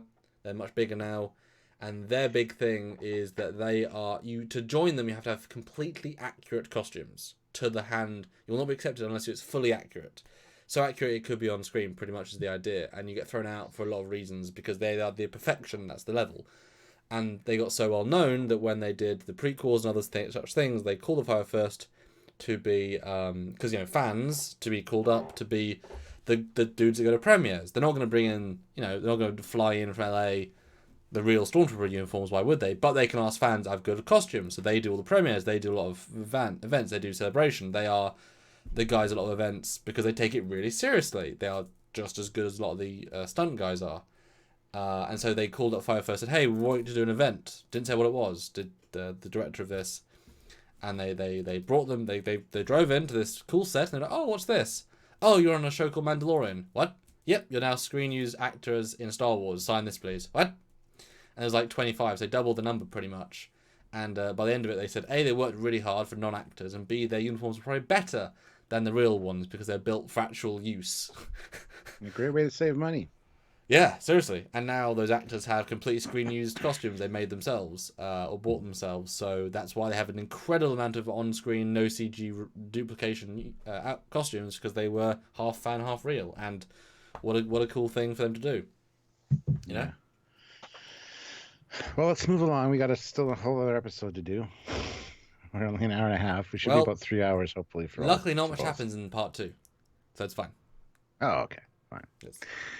Anyway, so Mandalorian messages Quill, and apparently the biker troops hear it for some reason, the communication. That I thought was very contrived. I did too. I didn't understand how that happened. They didn't explain any of it. No, they did, because Quill gave him his comlink, which I'm assuming is unsecured. And then they used the unsecured one, but it just felt dumb because Mando should have known better. Or it felt like a trap. I thought it was a trap. I thought it was a ploy. It wasn't. It was contrived. It was dumb. That was another plot problem. Well, he says, get to the ship. There's shit going down. Get to the ship and get that baby safe. And then the biker troopers take off. Yep. And I figured, he's got a big enough head start. He'll be fine. They are pretty fast, though. Oh, they are. That's why they're speeder bikes. And then the TIE fighter comes in. TIE fighter comes in. And the it does wings fold. look great. Very cool.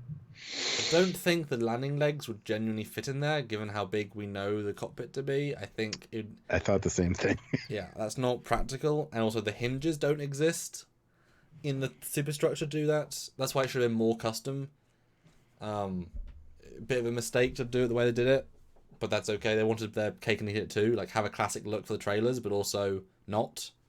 Yeah. But it was good. I mean, everyone should be able to do that. Honestly, I mean, they should all be able to do it. It's an obvious thing to do when you think about it. Mm-hmm. And we get another shot of Quill almost at the ship. You can see the ship in the distance there, but the biker guys, they put the hammer down and go a little bit quicker. Again, I think kind of contrived that they actually knew which way to go too. I guess they were tracking the signal possibly, but They should have said that. yeah, because he wasn't answering the comm link because he was too busy riding.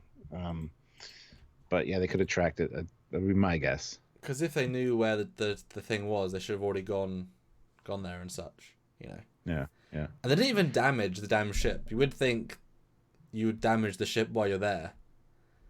Because blaster fire is free. But pew pew, great, we disabled it. You also learn that they're morons. So. Well, yeah. Yeah. Anyway, then we see Moff Gideon get out. Stormtroopers, all real. Cool. Yeah. And he starts talking, and it's quick back and forth between him talking and the chase to get Quill. And yeah, he's right at the ramp too. Pisses me off. He's like right there, and they're far enough behind him. You'd think that maybe he could make it. I figured IG-88 would or IG-11 would be. He's geared for protection. He's supposed to protect the baby and probably Quill because Quill was one that reprogrammed him. I figured he'd come out blasting, but nope. I don't know what he was doing this whole time. Yeah, I mean, my assumption is simply they just started shooting and killed him. I mean, it's that easy, just enough bolts as they get closer. You know, that final 10 feet, they can already get like 25 blaster bolts off it. It's really easy to kill him, unfortunately. And yeah, cuts to Baby Yoda on the floor, gets picked up. Quill is now gone. And that is the way of this episode's end. Indeed. So there you go, guys. What do you think of episode 1 of this 2, episode 7? Put in your number review score in the comments below now. We'd love to hear your scores, and we'll give a brief final summary and then jump to the next one. Because they are each different enough to deserve their own private members mentioning. So guys, put in now and be quick because we'll jump to the next one quite soon. So Stuart, what was your final thoughts for this part 1 then? Now you've re-listened to it, re-reviewed it, thought about it while we talk about it. Loved it. Loved that they reintroduced the teams, the players we've come to know and love, and that we've left behind in other episodes. And yeah, some great. The Stormtrooper scenes were fantastic. The new TIE Fighter was awesome. Moff Gideon looks amazing, and the actor's really good. But that's more for the next episode. Yeah, I loved it. What can I say? It's going to be a 9 out of 10 for me. But you agree a few classic plot problems that they didn't quite iron out in this draft. Yes, small little things that kind of add up a little bit. Yeah. Zeraxis puts in $5. Since they're scout troopers, it stands to reason that they're better shots with their bikes than with their blasters. Oh yeah. That's the impression I got. Yeah. And Eugene, 500 rubles. Thank you. Folding wings of tie are praised as a fresh and new design. I'm pretty sure I've seen it multiple times. Is this Mandela effect? I've never once seen it. They're always in racks, or even in games like Battlefront 2, where you storm the place with the TIE fighters. They're on their wings, and there's gantries going up to them to get in. And even in Rise of Skywalker, when Kylo took one and you saw the Rey had the X-wing landed, the TIE fighter was parked right beside it, and it was on its.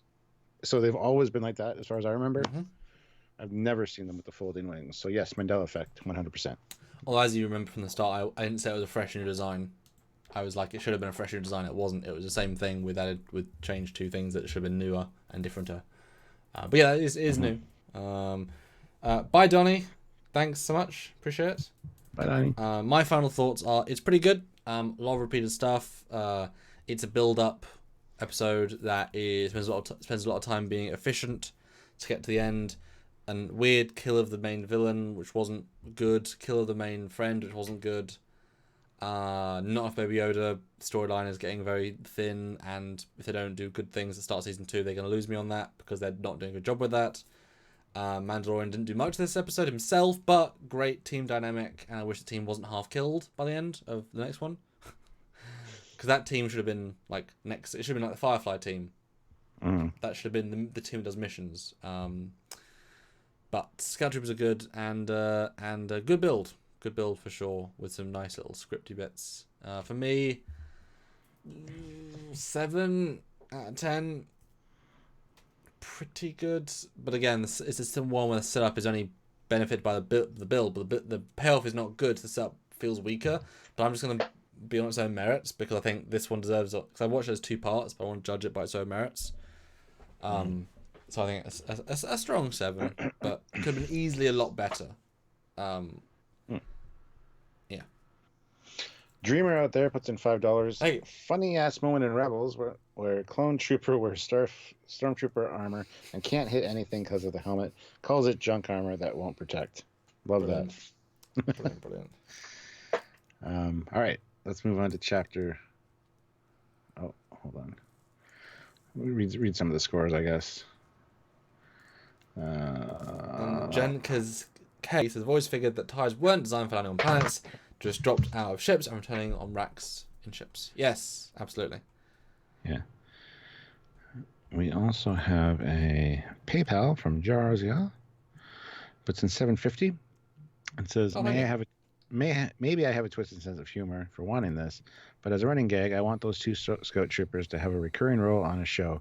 Just a scene or 2 for a few minutes a season. Like the next time we see them, the one is in a neck brace and the other needs a cybernetically augmented hand after what IG-11 did to his wrist. And they're having usual banter up until Mando or Kara blows up the Imperial facility where they're recovering. But they survive. Basically, each season we catch up with them recovering from their last run-in with Mando and company, only for progressively worse things to happen to them. Yeah. I mean, if Mando can be healed by the serum, why can't these guys? By the Bacta spray? Yeah. Why not? And Stuart, 112 people watching. 112, which is brilliant. But only 92 likes. I want to see 100 likes, guys. 100 likes. But let's jump into this next one, Stuart, because like I said, there's not that much goes on in this one, in my opinion, so we can burn through it a little bit, I think. Yeah. Well, it starts out amazingly because you see Baby Yoda in the sack, and then they stop right outside the city, and they radio in. Yo, we got the thing. Is everything good? No, man. Moff Gideon just arrived. He just killed a bunch of his own guys. Just chill there for a minute until we know the situation. And Baby Yoda's making sounds, so he punches the bag, which is not cool. But the other dude basically wants to see him really bad, and every minute or so he gets a new excuse to see him. But finally, the one that works is that, dude, how long's he moved? How long since he moved? A minute? Nah, more than that. He might be dead. What? You hit him kind of hard. Yeah. You punched him twice. And oh, he's so good. Ah, he bit my finger. Yeah. I punch you. Yeah. I love how as they're killing time too, they're shooting at this thing on the ground and they keep missing. That's just hilarious.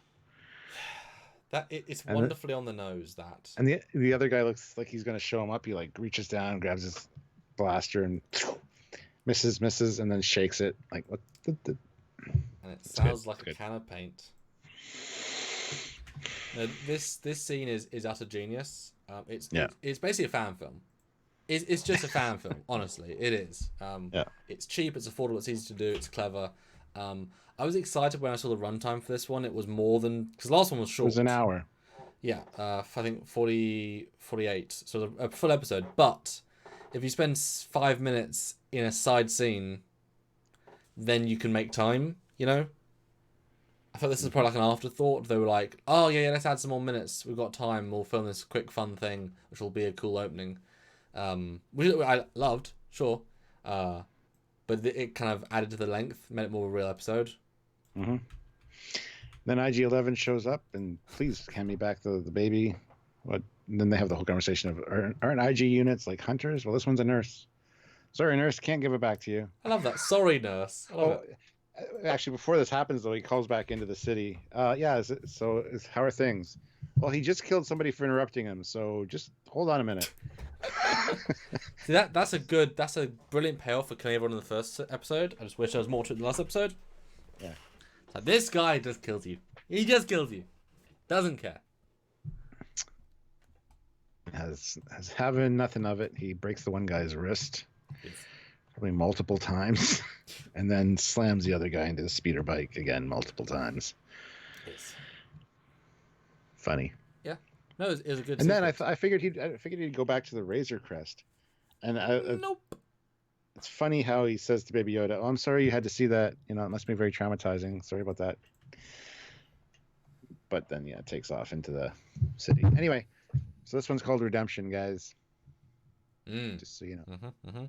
So yeah, comment on this. The IG thing, I guess he ran from the ship as soon as I guess he saw a guy get gunned down, saw the direction they were heading, started running, and then got there. I would assume so.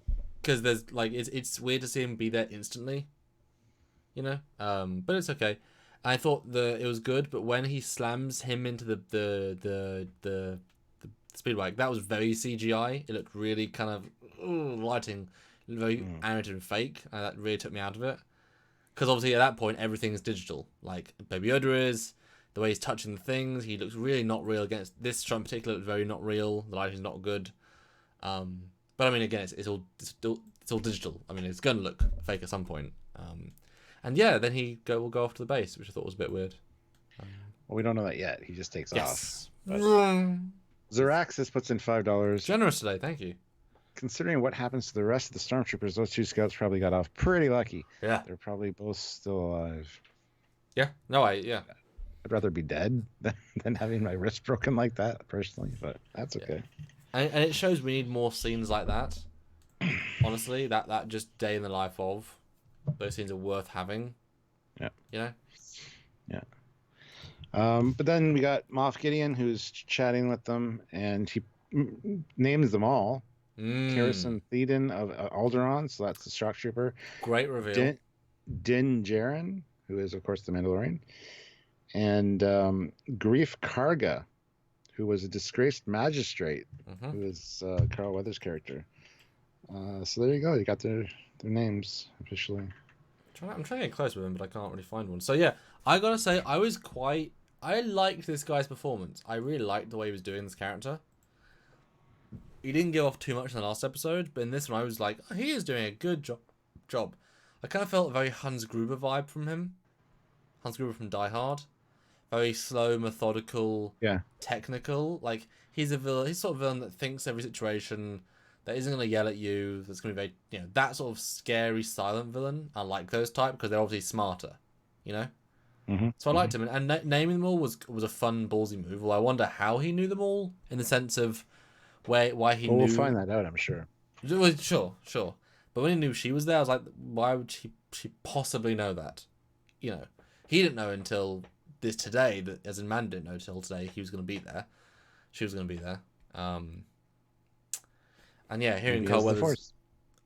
Maybe, yeah, dude, possibly. I absolutely could see that. With what happens later. Yeah, I like the guy who's next governor. That was cool, Carl Weathers. Andorian, Alderaan was a nice touch. That's why I showed a personal vendetta, because you killed my planet, you killed my parents. Oh no. Yeah, it was good. We got scenes of stormtroopers setting up this big cannon. Yep. Which they talk about that she had a lot of her fellow shock troopers were gunned down by this thing. And he also makes reference to the Night of 1,000 Tears on Mandalore. Same thing. So, meanwhile, inside, they're looking for a way to escape. As far as they know, there's only one way. But then Mandalorian says, well, what about the sewers? We have a Mandalorian enclave down there or whatever. So he finds a sewer grate. And they try blasting it. It doesn't work. And I love how Moff Gideon's very like, huh? gunfire inside. Huh. Yeah. And that's where he goes on the rant about, you guys are getting desperate. Yep. Um, yeah. Yeah, I didn't know why didn't the blasters work on the grate? That felt a bit contrived to me too. I don't know. Yeah. Why would you make a laser-proof sewer vent? Reason. And if so, just shoot the wall around it. I'm sure they didn't make laser-proof concrete because they shot through it a minute ago, and she's got a bigger blast. I mean, you know what I mean? This whole episode feels a bit dumb and simple to me. It didn't pay off very well. Them being stuck in this room, like half the episode was just not good for me. So, yeah. And it's funny, this blaster turret that he sets up, right? The amount of those I've destroyed in games and having been no threat to me makes it feel like a pussy turret. Like, seriously, Jedi Academy and such, I just wipe them out. They are nothing. Bit, yeah. If you could, so I was like, yep, it's a turret.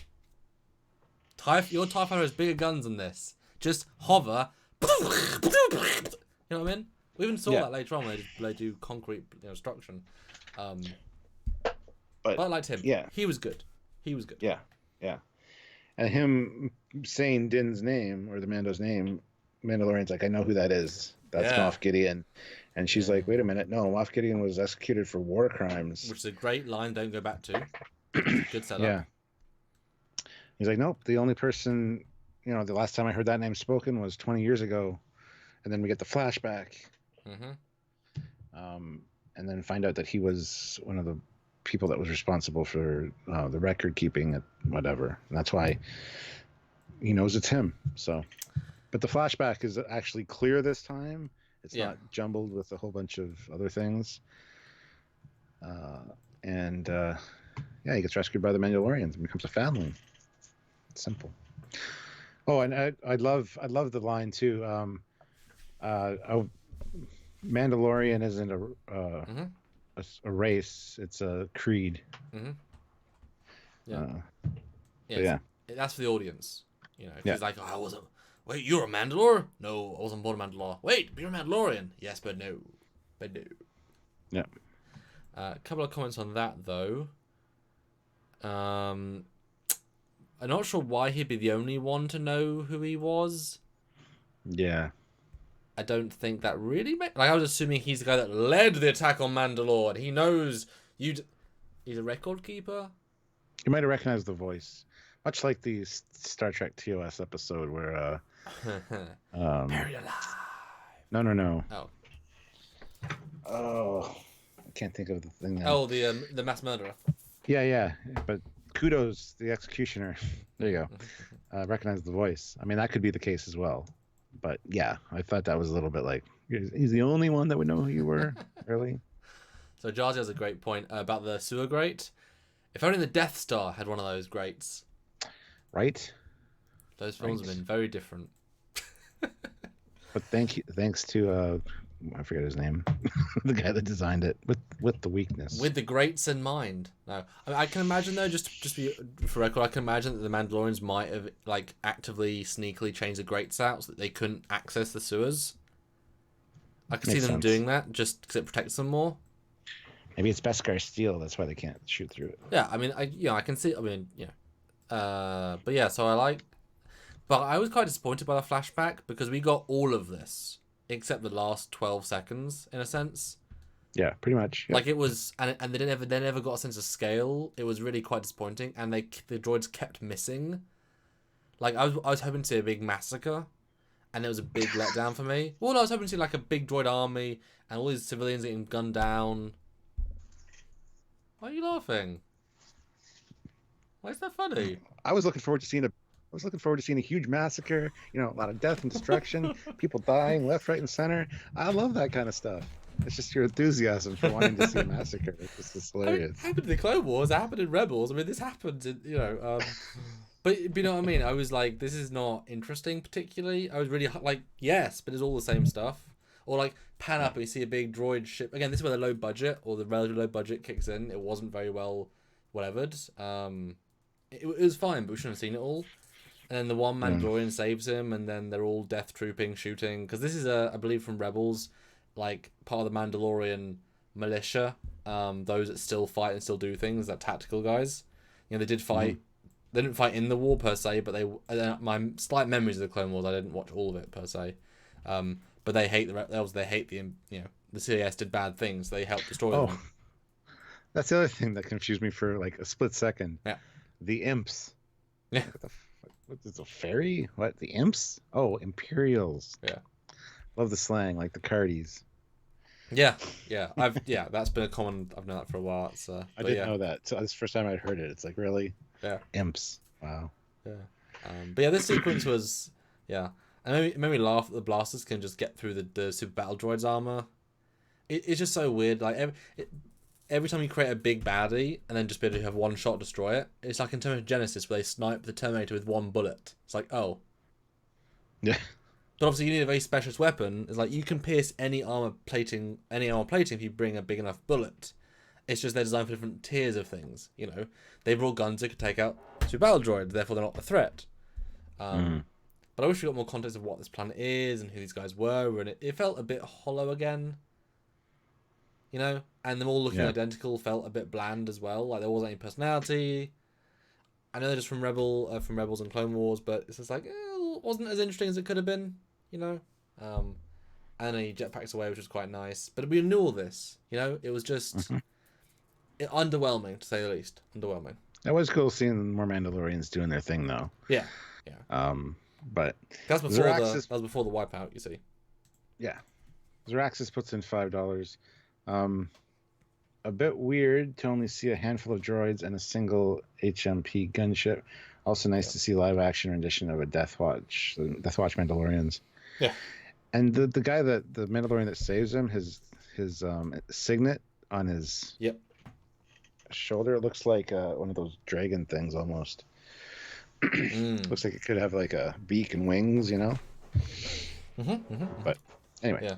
But it was an okay scene, bit of a letdown. But they shouldn't have shown us so much, or done more. Honestly.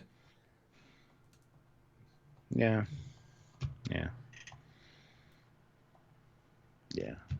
But then the IG-88, we do get a massacre, Stuart.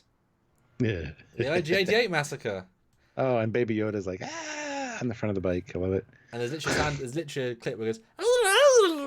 It's the most baby sound effect of him like, "Oh, there's massacre." Crazy. He comes in and starts wailing on people. And I thought, this is the dumbest thing you're doing. Baby Yoda's on the front of you. Your chest is the main target that everyone's going to be shooting at. And then he does the flip. Yeah. And puts him on the back. And I love that. But then jumps off the bike and immediately puts him back on the front again. It's like, your job is to protect this baby and you're taking it into battle. Dumb. And you know how in the last time he was in this battle, yes, he killed everybody, but he got shot 1 billion times in the chest. This whole scene felt like the Holdo maneuver. It's like, if all you need to do is send one droid in with a speeder, therefore he can be faster but still calculate targets, he can hit everyone, why isn't everyone just sending in a droid killer with a speeder? Like, if you can take out what they say is impossible odds, it felt incredibly easy. Just the threat level went from 100 to 5. It was staggering how easy this was. It blew me away that they just devalued the entire situation instantly. Yeah, but at the same time, it was fun to watch. It was. And I did love the scene. I did love the scene where the stormtroopers are talking to the Jawa. All of a sudden, they're both dead, and the Jawa's like, huh? I wish he just stole something from them and walked away. Yeah. I was hoping for that edit, but that's right. Just pulls the guy.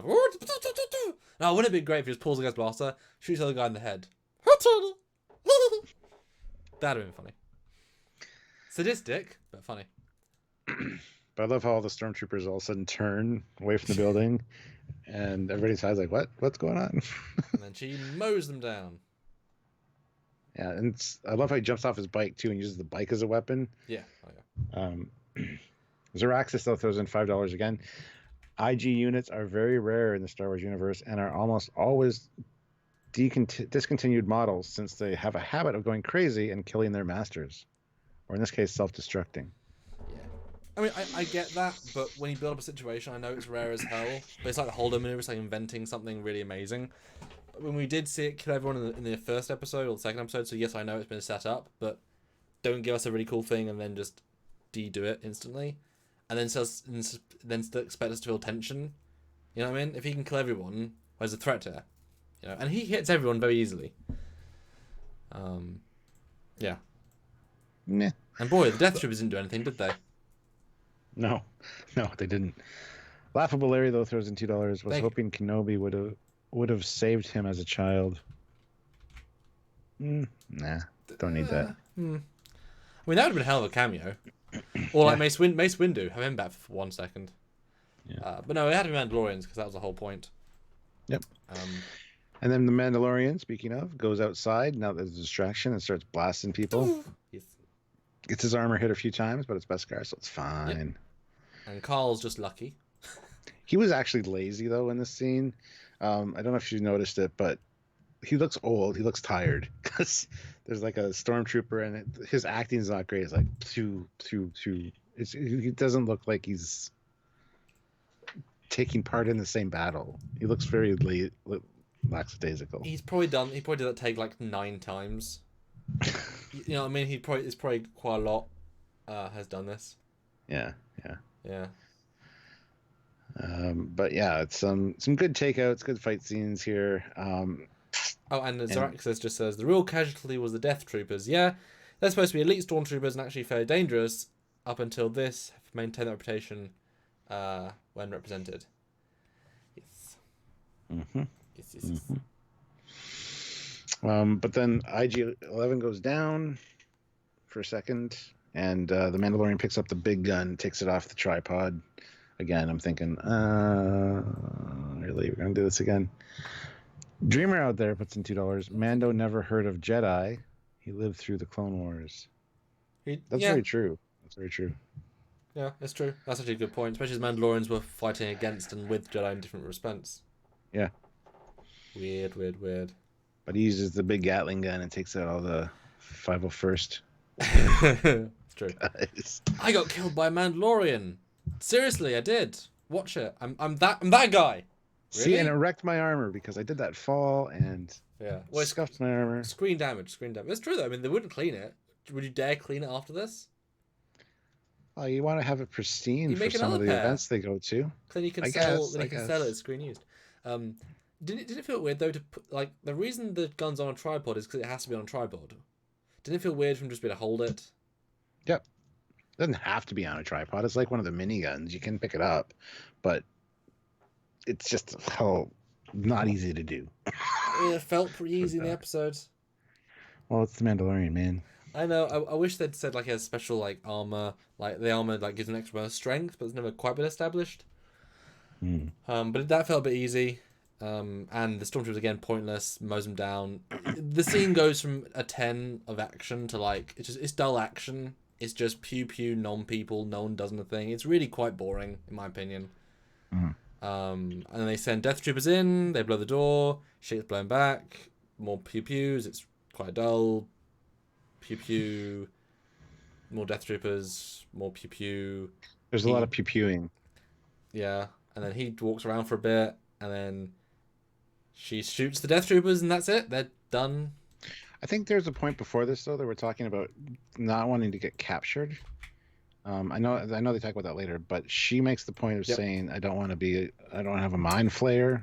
Yeah. And that's a reference to Rogue One. Because the tentacle thing I think is a mind flayer. Oh. Because he's like, that's just a myth, you know. She's like, I don't want to find out. So the mind flayer, I recognize the name. I think it was the tentacle thing in Rogue One. So just want to point that out. But I love how Moff Gideon doesn't shoot Mandalorian. He shoots the power supply for the gun. And that's quite a huge explosion. Mandalorian flies back and is quite injured. So love that. That was a great take on thing. Yeah, that was smart. Flayer? I really liked that. Mind Flayer is in Stranger Things. What? No, that's Demigorgon. Zaraxis, though, puts in $5. With the length of the Clone Wars and apparent age of Mando and the year the show is set in, wouldn't Mando have to be fairly young? Well, we saw him. He's not very old. I mean, under 10, sort of 7-ish in the flashbacks. Yeah. I mean, but old enough to remember, clearly. He hates robots. That wasn't because he thinks it's because he remembers it. So he remembers the Clone Wars. You know, even if he was taken away to be trained, they would probably tell him about the Clone Wars and who they're fighting, or because that's who they're fighting. I guess he forgot. He did just have a concussion. So, yeah, that was kind of lazy storytelling. Anyway, she kills Death Troopers, easy. Move on. She runs out and grabs his body. Helps him back in. They all withdraw back into the building. And the battle kind of resets a bit. And it's like, oh, okay. Yeah. So now they got IG-11 and Baby Yoda with them as well. Yep. So that's good. And IG can get through the grate. That's not a problem. Well, before that though, he sets down the baby and he says, "If you touch this baby, I will kill you." Fair enough. To Carl, not his character. Absolutely. And Carl was like, "Yeah, whatever. Can you work on the grate?" Yeah. Absolutely. That was good. Yeah. I like Carl being a good guy. I like him being. You too. Yeah, he's better like that. Like, I like good to have the edge, but he was a genuine like working man. He was never like, I'm gonna screw people, because the thing about screwing people, they won't do business with you again. So you've got to be a good businessman to have good business. You know. Mm-hmm. I always got a sense from him in his like 2 minutes of screen time.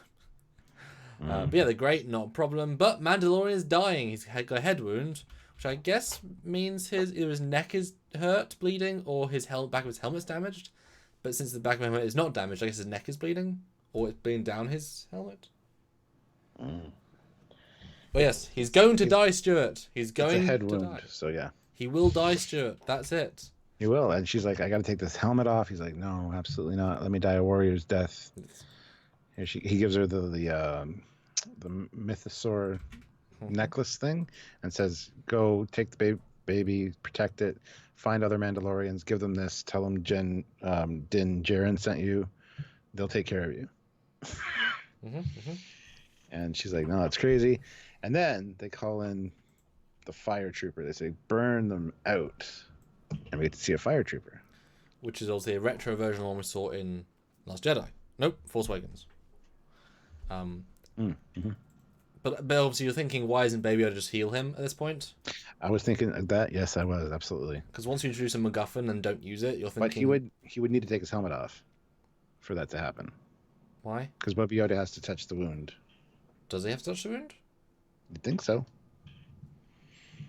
Every other time he was reaching for the arm that he had injured, he touched Carl Weathers' arm right by the wound. Okay, I mean, yeah, I suppose. But yeah, I thought that I said the same thing to Sylvia, and then she's like, "Well, he took care of the fire thing, because in a second this fire trooper goes in, uses the Force, and then throws it back at him, and then kind of passes out." Because we all assumed he'd be healed, but yeah, he uses only Force energy on the fire, but so it's one or the other. But I assumed to be healed. Yeah, this fire trooper, what a weird like. I'm a boss hero shot. It's like, you've just had 6 Death Troopers killed. They're all better trained than you. You just do with the flame. You are nothing compared to the Death Troopers. And we're like, he's the boss of the day. Even though they picked him last for softball practice called this battle. It's like, just use it first then. And remember, the guy at the start was like, we'll wait till nightfall. Then we'll come and get you. Right, everyone stand here for 7 hours while they escape. No. Because if you pay attention to the last episode, Carl Weathers says nightfall comes fast here on Navarro, which means the sun sets rather quickly. Wow, still more than 10 minutes, and it's not nightfall by the end of this escape. So they had at least escape time. Zeraxis though throws in $5. Concussive shock from hitting his head too hard. The armor wouldn't protect against that and could actually make it worse. Absolutely, I totally agree. It's a legit thing. But yeah, fire dude comes in, sets fire. I mean, this is a good sequence, but it's like just blow up the building, just use TIE fighter. Like, what a contrived thing to do. Yeah. Like, really. Yeah, but it gets Baby Yoda to show off his powers and pass out. And kill him. Just gives him a chance to escape. It's fine. Yeah. And so yeah, he has IG-88. It's like, or IG. I keep saying that. IG-11. Okay. Decides to stay with the Mandalorian, and hands off the baby to the shock trooper and says, "Take care of this for me. I'll be, And she's like, "Bring the Mandalorian." After he dies, I assume.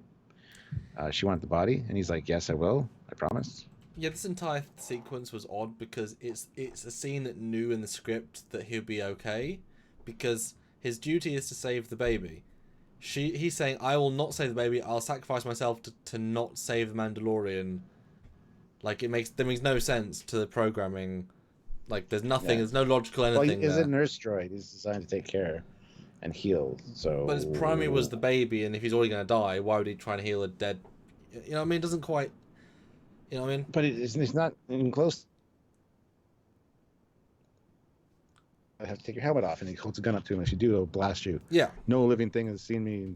And as soon as he said that, I'm like, "Who? This bad choice of words." Of course, the droid's going to be like, "I'm not a living thing."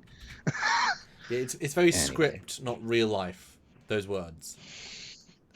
I bet the robot should have said, "Duh." Yeah. Do you get what you're saying, mate? But I do like this scene. I just wish they'd said, "IG-88, get him out of here. We'll meet us," rather than IG-11. Thank you. Did I guess the dude gave him back to gel in his body, just in case, because he wouldn't need to have an assassin droid have Bacta in him. Maybe to heal the guy you're trying to murder so you can get information out of him, I guess. But that's a bit of a. I don't know. Anyway, back to spray. It's like the back to tank in Empire Strikes Back. It's the miracle. Good reference. That's just what you use. It's like aspirin, but you know. So, yeah, you'll be fine soon.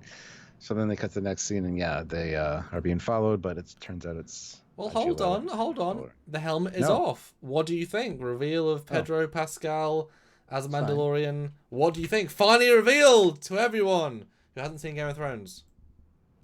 It happens. It's fine. It's fine, and then they're down and then they're apart, and it wasn't anything thrilling for me. Oh, but he would never remove his helmet. He did. Well, we suspected he would before the end of the season. This was people cared about this, Stuart. I'm just, you know. I didn't care. That's what I'm saying. It was like, oh, there he is without his helmet. It looks like he should comb his hair. Moving on. Yeah, it wasn't anything special for me. He actually looks like kind of a wuss. He doesn't look like I would expect the Mandalorian to look like. Put it that way. Oh, and just a heads up, Ray Park. You know who Ray Park is? Yep. Who's Ray Park? Darth Maul. Do you want to see what he posted today? As in just right now. If it'll. I mean, you do. You do want to see it. Sure. What kind? Is he in Mandalorian? Season 2? Maybe. That'd be cool. Maybe. While you're doing that, though, Zerax is $5. If Dude. the Mando takes off his helmet and no living thing are around to see it, does it break the code? If the Mando takes on his helmet. Well, he does it to sleep and eat, so no. They always said that in previous episode. I'm trying to display capture. There you go. Right. So this came out just now. If it loads. That's our faces. Scroll down our faces. Oh. I have to wait because there's a lag here. Yes, you do.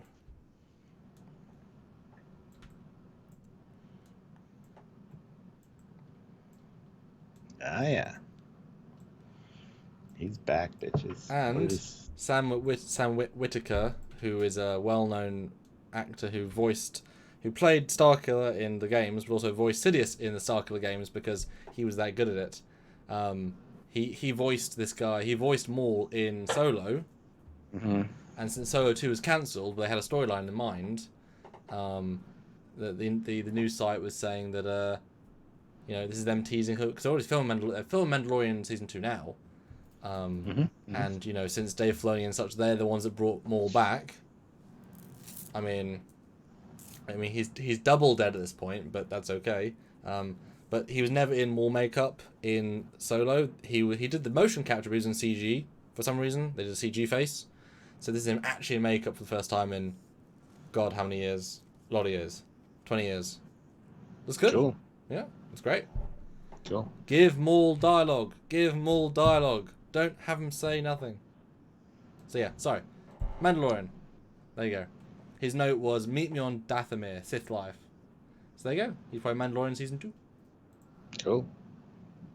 But yes, Dathomir. That's the planet from the Jedi Fallen Order. mm-hmm. Dathomir is the planet with the it's one of Maul's planets. Yeah. Good stuff. Makes sense. But yeah, Pedro Pascal. Although I just found this scene funny because he's obviously just in a tiny little set. He's not on location. They filmed him. He just came in one day. They bloodied him up. He's against one half wall. They put an orange light next to him, and they said, "Right, act as one moment." It felt so out of context. Like he never went on set. Is the vibe? Like he's mostly a stunt double. He didn't want to do the heat. He didn't want to because we know he's not in the suit a lot of the time. This kind of felt like a, right, Pedro. Yep, great film. Okay, great. Now go and relax and do your ADR, and now you're done the rest of the season. With how the close up was, he should like stood up and been like he's on location. Because it just felt so, felt weird. I didn't get that sense, but look at this close up. It's like, yeah, he's just against a wall, in a cushy office. You know? Yeah. But yes, in the catacombs and the sewers. Yes, and they ask him if he knows the way. He doesn't, even though this is the way, because he usually enters through the bazaar. He doesn't know this entrance. So, and they go on to say that the catacombs are like a maze of tunnels. It's a maze down there. It confused me no end why he would think they were still there. He's like, "We need their help." It's like, but they outed themselves and you told them to leave and they said they'd leave. Why the hell do you think they're here still? They're not here still. Why are you, like, they're good as an escape tunnel, but yet actively said, "We need the help to escape." It's like, they're not here anymore. Why would they? They're not here. So I thought that was really stupid of him. But he's got a concussion, so whatever. Exactly. Yeah, exactly. Not thinking straight. Yeah. But then we find out that they, in fact, are not there because there's a big pile of Mandalorian armor. I don't understand this, I'll be honest. What do you take from this? Well, it was collected and piled up by the lady. Right. Because she's coming and retrieving pieces, and she's been doing load after load. So it's kind of like a funerary thing, I think. Respect to them, put them in the... I don't know. And that's what I got from it. James Roberts says, this show is filmed all on soundstage, so no locations. Pretty sure they went on some dunes to film some stuff. James... I think the city was on soundstage, but pretty sure other stuff was on location because that was the point of it. Just saying. Well, Dreamer out there puts in $5. Yes. Sam Witwer voiced Palpy and Maul in Clone Wars, Rebels, and Solo. Yep. Dathomir is in Clone Wars, Rebels. Maul's final story happens in Rebels. Cool. Yeah. But yeah, I didn't connect that she was actively putting things together. I just thought it was weird that the Imperials would kill people and just leave take the armor and put it here. That's what I got. They would take the armor. It's Beskar steel, man. Well, no, we don't know. We don't know that. We don't know that because it seems so rare. Well, some of it would be Beskar. Yeah, I assume most of it wouldn't be. Otherwise, it wouldn't be as special. But does this mean that they're all dead? Like that seemed really anticlimactic. It's like, oh, they all died. Well, they're not though, because he goes on to when he talks to her. He's like, "Are they all dead?" She's like, "I hope not. I think some of them got away." So but, I mean, look how many helmets. I mean, that's 10 plus, 15 plus helmets. I know it's probably a bigger enclave than we thought, but there were children. There was, I didn't get. And the children were wearing helmets too. So, fuck the children. They got killed. Those were children's helmets. But it felt so anticlimactic for me that they just all got killed, or at least a large percentage. It just felt really underwhelming and like, oh, okay. Fab. It is what it is. Yeah. Yes, then she just walks in. It's like, hello. Before that, though, he blames it on Carl Weathers' character. Well, he asked, did you do this? Did you know about this? And I didn't. Are you sure? And then she comes in and she has nothing to do with it. And did you believe him? Yeah. Okay. So it was just the Imperials. Yeah. The Imperials the Imperials had no skin in the fight up until the point where they arrived after the fact. Yeah. Didn't it seem weird just strolled around? Like, everyone she knows dead. The Imperials control the facility. They know there are people down here. At least there were. And she's just like, oh, hi, guys. Doop-a-doop-a-doo. That's weird. So she's melting down the armor. She says she's got a job to do. She's going to continue doing this, I assume, until she's done. And then she's going to leave. but she's melting it back down, probably going back into bricks or bars of Beskar. Well, just every useful metal. I mean, it can all be reused. Yeah. And then they have the conversation about is this the thing that, is this the one? And Bando's like, this is the one. This is the one that I hunted. This is the one that saved me. Yes. And then they talk about well, not the Force, but whatever. And she's like, yeah, I've heard of such stories. And then she talks about the Mandalore the Great fighting the Jedis. Mm. And I was like, okay, I didn't know what that was about, but cool. Yeah, I mean they fought Jedis back in the day. That's from the games and such. That's from the Old Republic games and such. I mean, the Old Republic games, they fought Mandalorians like 2,000 years ago. I mean, Mandalorians are incredibly powerful race, and that's where their origins come from. And the Jedi were like, dudes, you can't just go killing everyone. You just can't do that. We're gonna stop you. No, will you? Ha ha! Pew pew. And like, bing bing. No, you can't. Ding ding ding ding ding. But yes, it's like, what are the Jedi? And it's like, dude, you know what the Jedi are. You know what they are. You know what they are. Your PTSD will not hide that. But it gets clarified that this is who helped me with the Mudhorn, and so right away she starts going to work on his signet, which I didn't realize at first. But yeah, the Mudhorn design is very cool. Oh, it's a Mudhorn. I thought it was a V. No, it's a Mudhorn. You can see the horn. Oh, it's a terrible idea then.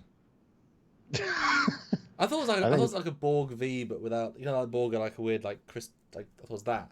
Oh, it's that crappy creature. That's embarrassing. It's a Mudhorn skull. Yeah. That's a sigil for now ever. It's like my first kill was a frog. Your sigil is now the humping frog. Great, thanks for that. Well, she calls them a clan of two because they had a discussion here about he's a foundling, so he's like, should I train him? Oh, he's too weak. He will die. You need to find his kind and return him to them. Until then, you're basically like a father to him. So you're a clan of two. So yeah, that's the summation of that discussion. He's technically a foundling, but he can't be trained because he's too young. So he's got it's up to him to find his race, find his planet, and get him back there so they can take care of him. I loved that you're a clan of two. I thought that was so sweet. Yeah. But it really changed the way the series is going. Also, it's the end of the series 1, so that makes sense to change a paradigm. But I was like, oh! Basically saying, you're his dad now. Don't be dealing with us, deal with it. You've now got, honor bound and stuff. It was an odd thing to do. Cool though. I mean, yeah. I liked it. Silver Spike 1 says we like to fixate on minor things. Well, no, we like to debate and talk about things. I mean, that's what a review is. I mean, we could summarize anything in one sentence, but no one would learn anything. No one would care. It's like, oh, it's a good episode. Okay, I guess I'll watch it then. But we see things you don't see, you see things we don't see. How many times this live appeal said, oh, that's from this, that's from this. We're like, oh, great. Well found. And the fact is, these things are constructed carefully. So if we can pull out things that they put in, like I didn't see the Mudhorn, that was my bad. It could have been obvious that I saw something else, so you helped me, see it. Yeah, that's why this is a complete breakdown and review, not just a quick live 10-minute review. But yeah, she tells him to restock his supplies. He grabs some more explosives. He also gets his jetpack finally. Have you used this? Have you studied the way of whatever? And he says, yes, as a child. She goes, well, here, it's about time you have this. That was cool. Although, as you said, can't use a gun anymore. Won't necessarily fit together. Yeah, it's the whole time, all through season 1, I'm like, if he ever does get a jetpack, where's he going to store or sling his gun? But anyway. So, yeah. And then they are told to follow or go to the river of lava to make their escape. One quick note, though. Oh, wait, are you already at the lava? Or is this going to the lava? We still haven't got to the lava yet. Okay, sorry. Well, then the stormtroopers come in and she kicks the shit out of all of them. And one of them falls in the smelt. That was the good. first thing I thought was, God damn, it's going to be impure Beskar now. Gonna have stormtrooper armor and shit all in it. Yeah, it's amazing that she literally slams apart one of the two of the armor pieces into literal like debris. It's like, damn. Yeah, she shatters one of the helmets. Yeah. Yeah. And it's funny that this frame, you can see, you can see how, because I've worn Stormtrooper armor a couple of times. You can see all the Velcro. It's not this frame, but you can see all the Velcro points. I mean, each piece is just connected via Velcro. Where is it? Oh, there it is. Yeah. So you can see where they're hiding it all. As he's moving, all the Velcro is coming off slightly. I mean, it's great. It's a, you know, they surprisingly keep together because they'll. That's why it's kind of hard to move, because if they're not fitted properly, it can go against you. But it's like, yep, every piece is Velcroed on. Do you see it? Yeah. Laughable Larry though puts in $5. Thank you. I was really hoping the symbol would be a picture of Baby Yoda. No, I was not. I didn't want it to be the Mudhorn, but after seeing the Mudhorn design, it looks very cool. It does look very cool. I thought it was going to be some sort of old symbol of the old era, or something like you symbolize New Hope, blah blah blah. You know. But this scene, while it sort of makes some sense, again, is another symbol of they reused a set. They have 7 sets. They reuse the set again. It feels cheap and small, you know. It's another thing of the same set. It's very clever. It's very smart, but they do a bit too much. To the 4th time he's been back here. You know, I don't understand her perspective per se. It's like, what's the point of her staying? She's gonna get killed. Like, if you stay and what's the point of what? Sorry, you cut out there. So, you know, she does not know how many stormtroopers there are. There should still be death troopers. There's still, you know, there's still a lot of people, more than those 4 could take out. She cannot take them all out. That's silly. If she's staying here, she's going to get killed. Why is she staying? Like, she's sacrificing herself. The way. That's her job. She's there to reclaim the Beskar steel, make sure it's like the Klingon honor thing. It's to fulfill her job. I know, but when most of the rest of your clan died, and you're the only one that can forge new metal, and you've got this, it's like it's not smart to just die because you know you're gonna die. You're just an idiot. It's the creed. And you'll die for it, and it makes you a stupid idiot. This is the way. Yeah. But we know she's not going to die, because obviously she's going to come back, because she's one of the few surviving characters. Zeraxis though throws in $5. Again, you're on fire, sir. Rule 1, never get the engineer angry. Shame the imps didn't get that memo.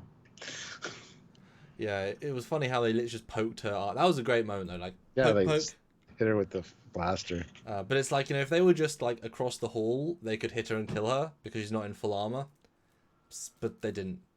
Like, you got blasters, guys. Don't go up to her face, because that's not the But whatever. But yes, the very dark lava pit, which I'm going to digitally enhance all of them, because boy, that's really dark. Yeah. Well, apparently the astromech droid's offline, so oh shit. So we got to get the boat away from the edge, and they try pushing it. And the whole time I'm thinking, you have an IG unit right there. Just let him push it. Yep. But that doesn't even happen. Mando gets frustrated, kicks the thing, and then the shock trooper's like, just move back, boys. Uses her gun and cuts it free. Oh no! Like, that's gonna sink it. There's now 30 holes in it. Oops. Yeah. We would have told you if you'd let us tell you. This scene I thought was so out of place. It's this big CGI green screen scene on a lava pit. It feels so odd to this episode.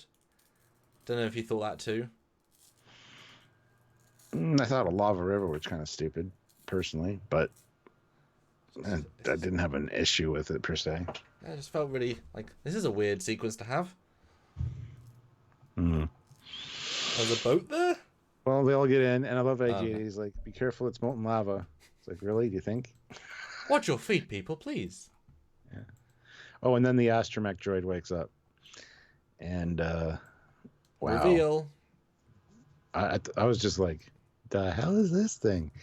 I mean, I need a toy of it when they release one. I will get that, but this is weird looking, man.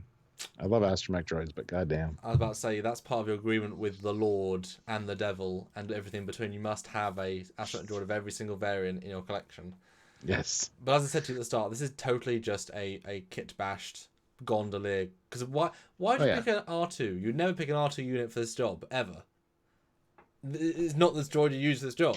Well, I mean, we've seen R2 units be coachmen essentially many times in this series. They drive the taxis, they drive the coaches, so it's the same kind of thing. Yeah, but as we can see, they're not suited because you've got to customize them heavily. Yeah. You know what I mean? But yeah, it was a weird green CG. I don't know. I'm not against it, but it's weird. It's just weird looking. I know. Should have been like a white C3PO unit. Be like, ooh, hello, I am R7-4B. I haven't, no one's talked to me in 60 years. But it's weird. Just comes to life. It's like, you said it was dead. Here it is. Cool. And then he's like, oh, does somebody here speak droid? And I'm like, you have an IG unit, you dumb bastards. This is second time in the let's fix this 10 seconds. You should have used them. But he does say he's asking where our destination is. And then we get the reveal that there's actually a platoon of stormtroopers at the mouth of the river. Although, as we see, it's very, very few stormtroopers. I know. When they said platoon, I'm thinking, wow, it's a small platoon. So there's literally 10 stormtroopers. To wit, you kill them easily. I mean, how many have they killed so far? Like, it was a weird non-threat. I was expecting like a garrison, like the last remaining garrison, to be like an actual threat. And it's like, oh, it's just 10 guys. But they say, droid, stop! He won't stop. I killed him. Okay. Yeah, what was that all about? And then we still can't stop because we're moving forward too fast. Oh no! Okay. Well, then we get a good scene where the Yes. IG unit is talking about how, Yep. I have to. There's a whole conflict between protecting the target and your factory man, whatever. And he's like, good. Well, your protection order overrides your factory settings, whatever. Help us defeat these guys. And it's funny because he actually he's got respect for this droid now. This droid has saved Baby Yoda. Yep.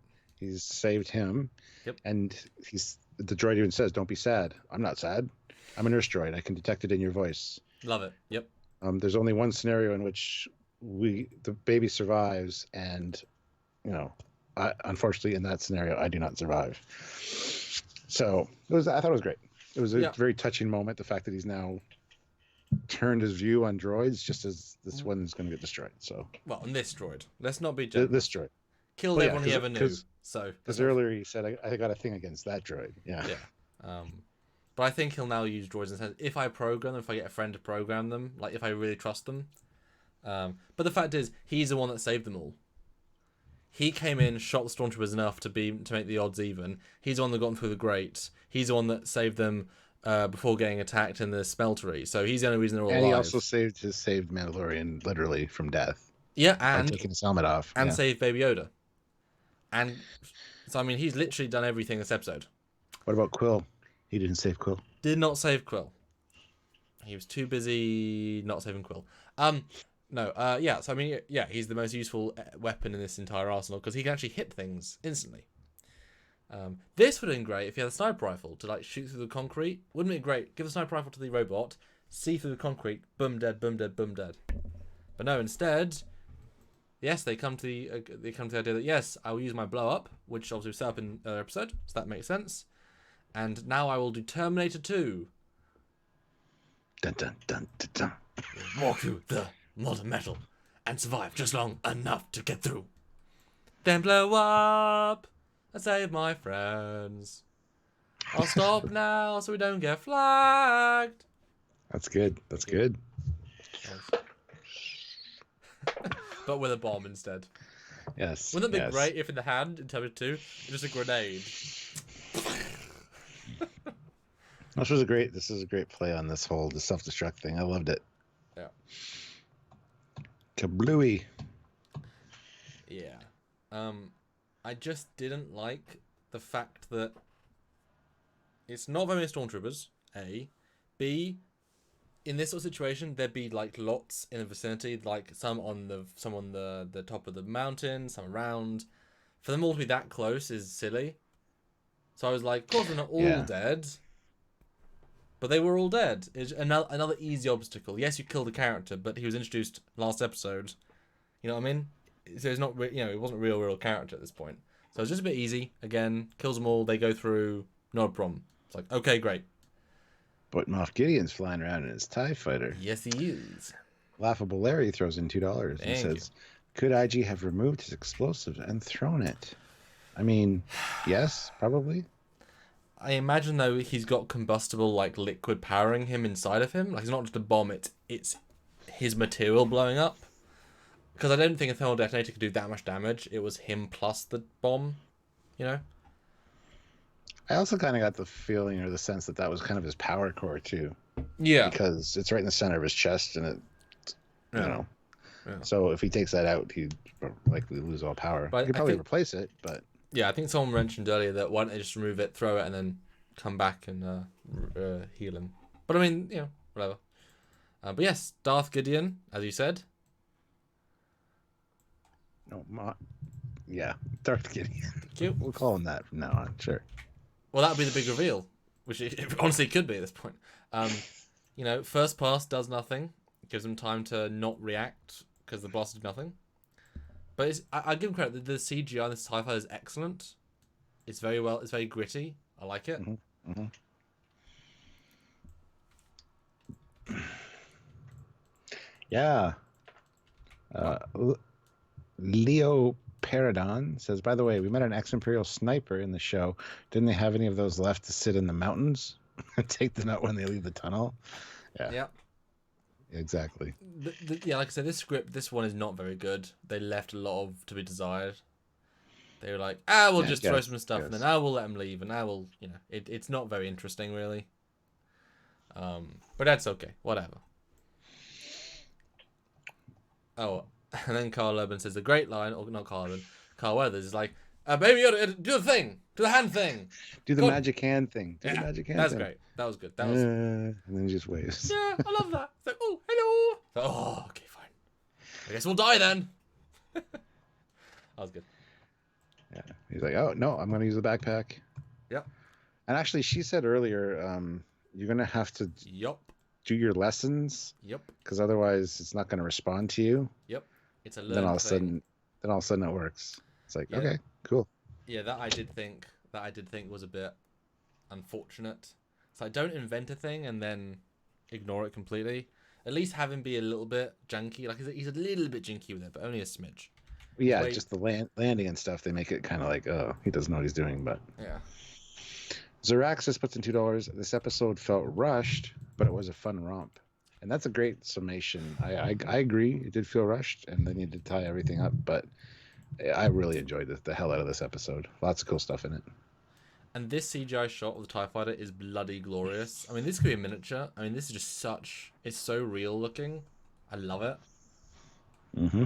Yeah, anyway. They keep shooting. Doesn't work. Jetpack. And then he grapples. And this is a scene. We saw it in the trailer, so it's not... as soon as I saw it, I was like, oh yeah, this scene. You know what I mean? Mm-hmm. They probably should have given it away. Because it's probably the most interesting thing in the entire episode. Yeah, well... but he gets on top of the canopy and he starts like using his blaster. I'm like, that thing's designed for like space battles. There's no way that's going to get through. Which he soon finds out. He was venting. Yeah. I hate you. Mm-hmm. You killed my best friend. My prepare to die. Yeah. At least he's going to use flamethrower and the flame just goes... That'd have been great. It's like, well, he uses that all the time, yeah. It's way too much. Well, he's only got like 2 weapons. A grapple and a flamethrower. Those aren't weapons! They aren't practical long-range weapons. What does he do, Stuart? Well, he gets on... Well, Moff guy, Gideon, he tries like whipping him off by doing some erratic maneuvering. And he ends up getting on one of the struts. He goes to plant a bomb, which I love because he misses. Yep. And it flies back and explodes. Good moment. And then he gets some stuck on there and lets go. Yep. And then relatively easy. Yeah, and then Gideon freaks out because he's got to detect them on there and kablooey. And the whole time I'm thinking, because it crashes and there's no explosion. And I'm like, he's not dead, guys. You should probably go check that. But he's not. the whole time. I mean, they've already established in The Force Awakens and Rise of Skywalker, you can survive a complete crash and be totally fine. So I'm like, well, of course he survived. No one dies a TIE fighter crash. Are you kidding? Except for the no-name TIE fighter pilots. Well, I mean, those are in full designed armor for it. They can't survive. Those just in jackets can survive. Yeah, I do like though they made the TIE fighter a threat in this episode, like a single TIE. They do kill it relatively easily. Like, it's relative. It's hard to do, but also it's easy. Like, it's a very one-step kill. But I do like it.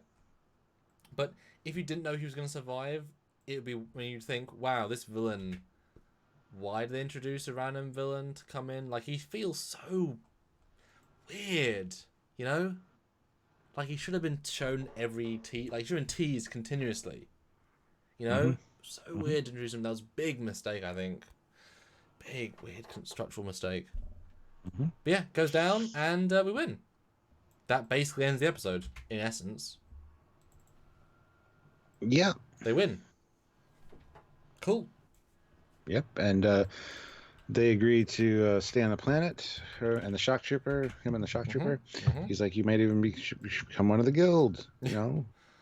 I love how nice he is. Says, no, he also says to the Mandalorian, looks like your prices are going to be going up because you got a jetpack now and you're fancy. I love that. You did good, Mando. You did good. Because you're actually my good friend, man. I've always liked you. I have, boy. Yes. Well, I love how it's like, you're staying on this planet with bounty hunters? Well, bounty hunters are some of my favorite people. I love that. And you're one of them, Mando. My pal, right? Yes. You'll do work for me, right? Because everyone I know is dead. Yep. No. Shit. No, I like him. He's good. A little baby Yoda is cute. And then they're like, okay, you take care of this little guy. Or maybe he'll take care of you.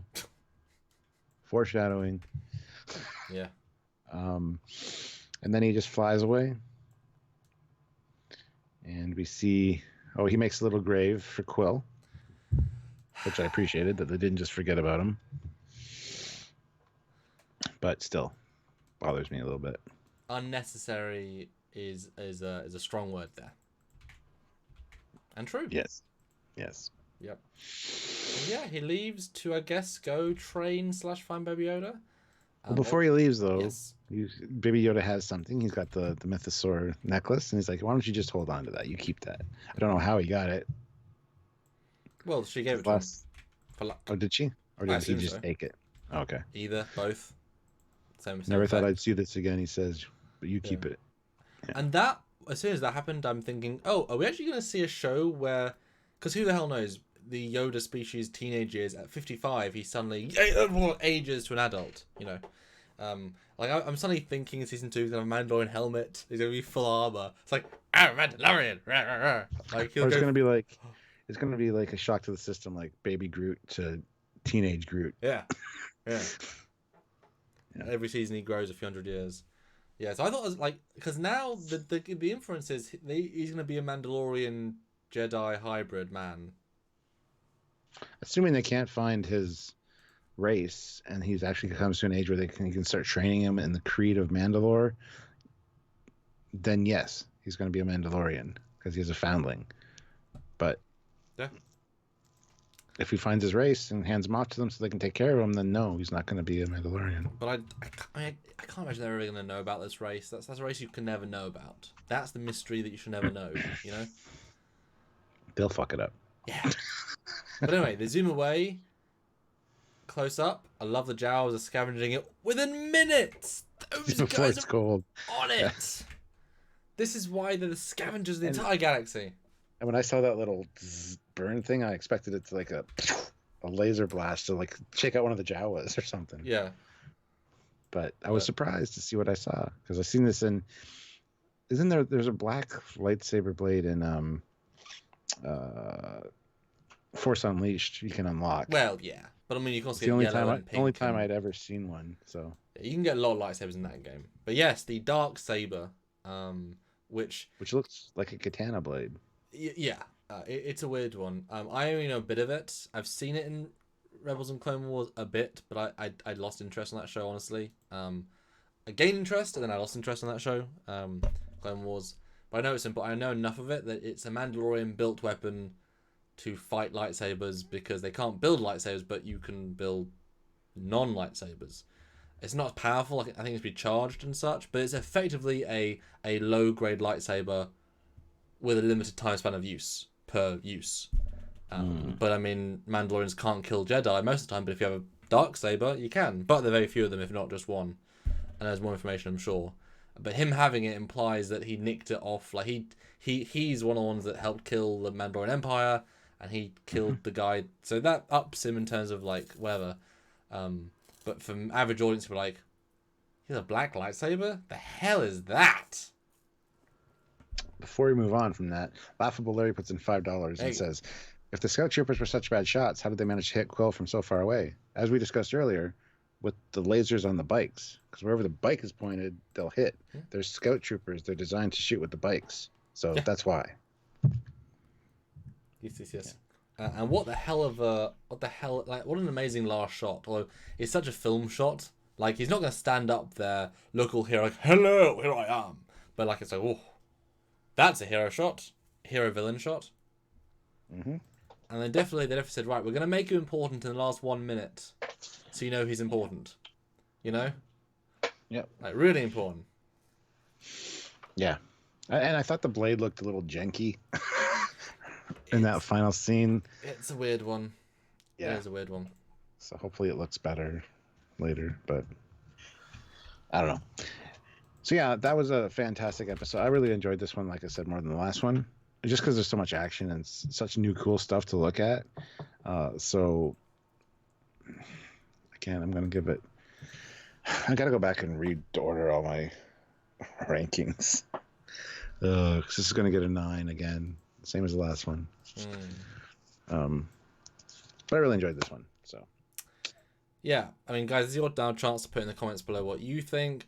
Or super chat your thoughts. This has been great so far, but a last $20 at the end would be brilliant. Last few minutes.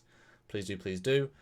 I mean, I think the fact, Stuart, that we took an hour and 45 to about part 1 and under 50 minutes to about part 2, that should... I mean, we weren't rushing. We weren't trying to. That should tell you that very little happens in this episode. It's a quite a hollow episode. Like, it's a quick review. Yeah, a lot happens, but it doesn't. A lot doesn't happen at the same time. Yeah. It's like a lot sequences. of words, a lot of actions. Yeah, exactly. Yeah, for me, this is the weaker of the two. It's a really weird one. I liked some of it. I like the villain a lot. I think he really, like, for one appearance, he did really good. The Death Troopers don't include them if you're not going to use them properly. Stormtroopers did bad. I was expecting a really cool big, like, if you've got the most Stormtroopers on screen ever, I want a really cool action scene. Because Rogue One had some good, like, land battles. You understood what they're happening. They were cool. This land battle was pretty bad. It was just people shooting people, didn't do anything. The Stormtroopers were just cannon fodder. It was just stuff on screen. It was a classic Star Wars trope, just stuff. And these guys are smarter than that, and that's a real shame. Yeah, it's almost like the Stormtroopers weren't trained soldiers, but more like cosplayers or something. Yes, but the CGI and the direction were all professional. I like that. That's funny. But yeah, no, it was weird.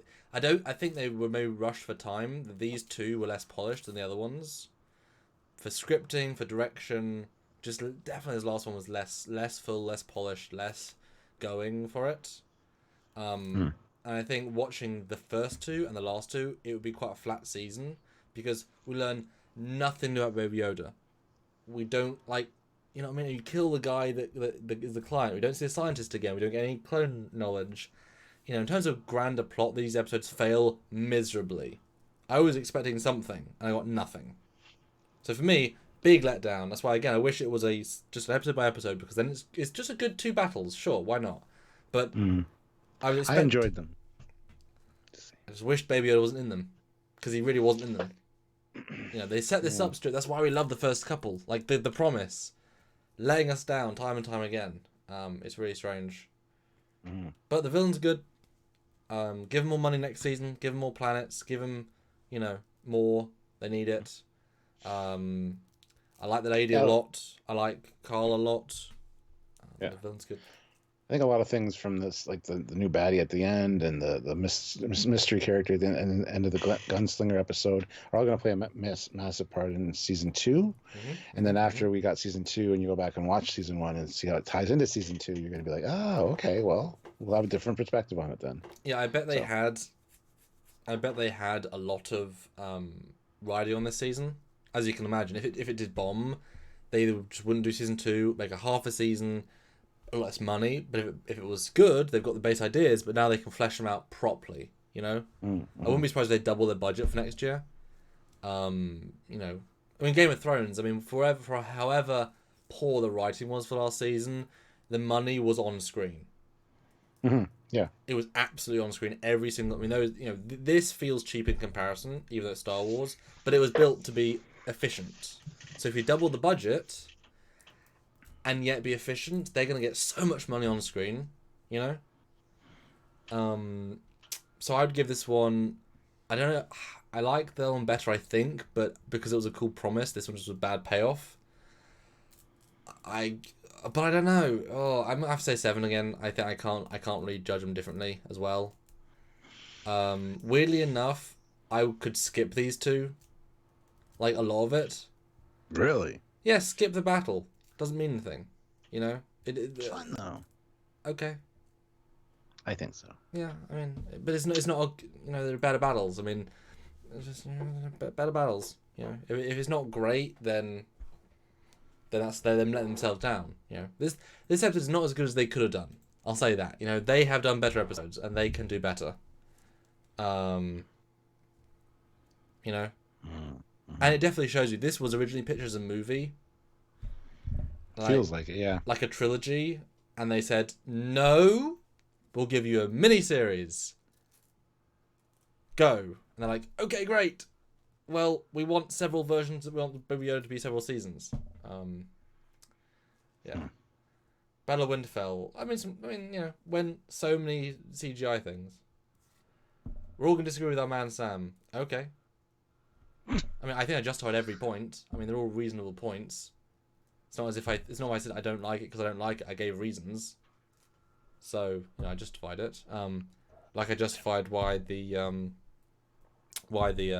escape one was the weakest of the season. His was the favorite of the season. You know, I can see his reasons. He can see my reasons. You know. Yeah, exactly. Bad reasons. Okay. But I mean, yeah, some people hate Rise of Skywalker, and we like it. So, yep. Yeah. Yep. You know. Anyway, so that's it for Mandalorian season 1. Yeah. Or book 1 because it's all chapters. Yes. But in summary, to the season, Stuart, better than prequels, easily. But there's much more story being told, although actually less as you go on. Some beautiful visuals. They are good at visuals. They made some damn good characters for a lot of time. The main lady, Carl, the dude might have spoken, IG-88 or IG whatever. They made some very good characters with very short amount of screen time, and the main villain, the first one. Really good job with that. Yeah, and the Mandalorian that you could get all of his emotions through just the helmet. Yep. Just a subtle little head. Yep. I mean, it's fantastically done. I think absolutely. Though in season 2, I'm gonna want to see, because we now know that he wasn't in this costume a lot of the time, which really devalues it a bit. That kind of annoys me. Yeah, I don't like that. I get stuntman, but then when he's only saying a few words and not in the suit, at that point, because apparently there's 3 stuntmen that do his suit. Like, one dude did the entire episode on the Green Planet, and then he has 2 other people that do it when he needs to stunt people. Next season, I really want to see either him get a robot co-pilot so that we can see, basically take his helmet off in his own confines of his own ship. I want to see him have dinner, take the helmet off and talk to himself. Or talk to a robot. I want to see him actually in the suit acting without the helmet. I really want that for season 2. I think you did it good for season 1, but you need that for season 2. Yeah. He can't be this again. It worked fine for 1. I don't think it'll work great for 2. Personally. Yeah. I'm disappointed to hear that about the stuntman, but that's okay. You know, I mean, it makes sense. I mean, why would you put him in? You know, why would you make a guy that, you know, Yeah. Yeah, and he thought it was going to be the outfit, but it didn't need to be. Oh yeah, exactly. I mean, he doesn't need to be on the reshoots. I mean, think about how much physical acting he does. It's just action, you know. I mean, he doesn't need to be in it 90% of the time, 99% of the time. You know, it's like, you know, the lady in Rise of Skywalker who was the bounty hunter. She wasn't in that suit most of the time. Why would she be? You know what I mean? Yeah. She doesn't need to be fully made. She's just a stunt woman, and then they ADR her. You know, not why pay the stunt? Why pay a person you don't see 95% more?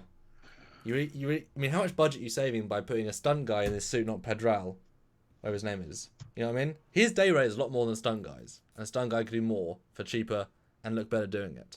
So you're not gonna really have him, are you? You know. Interesting point. Yeah.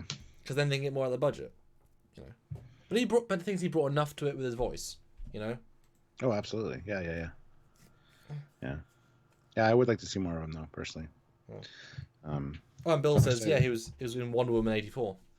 Yeah, he was filming that. Oh, is he? Okay. Looking quite a lot fatter. It looks weird. Really weird in that. But yeah, guys, thank you for watching. You know, welcome to the end of the year.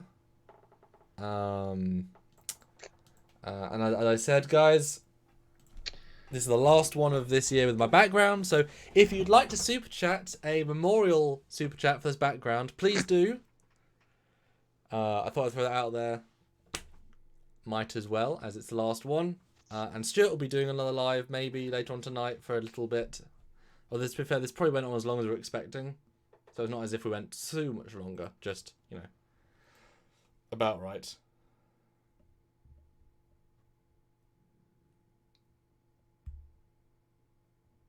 Hello? Oh no, the internet.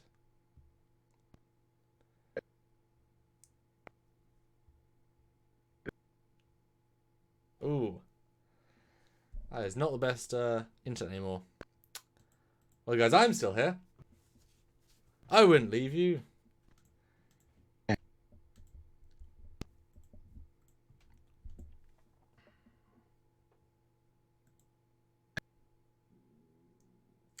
Jeez, I'm going to call him back, because that's actually really bad. But I'm still live, though, so... Oh, his thing went off. Oh, dear. I think his internet might just have died. What timing is that? Sam, you doing any more scenes in the Star Trek verse? Christopher Holiday? What do you mean? What do you mean? I don't know what you mean. I mean, I'm doing more fan films, more Trekyards, so does that count? Zerexis, until next year, $2. Thank you. And Dream out there, $2. Happy New Year. Happy New Year to you too. Skype crashed. Ah, boo. But the internet was fine because I could still watch the stream. Yeah. Yeah, you were bad. Jars here, $5 Canadian. We gather here to pay respects to the original background. It will be missed. I'll add the 2015 to 2019. Yay, new background! Yeah, and let's say goodbye to the year of Star Wars. Hello to the year of Picard. Whoo! It's only 25 days away, Stuart. How happy, excited are you? Well, I guess you'll hear in a few minutes or a few hours when you do a second live. Yeah, exactly. Exactly. So good night, everyone. Thanks for joining. And thank guys, seriously, you did good with the super chats. That was a really, really good way to end the year. Thank you so much. Really appreciate it. And yeah. See you in a couple of days. From me anyway. Yes. I'll see you guys tonight. Yes. Bye, Bye guys.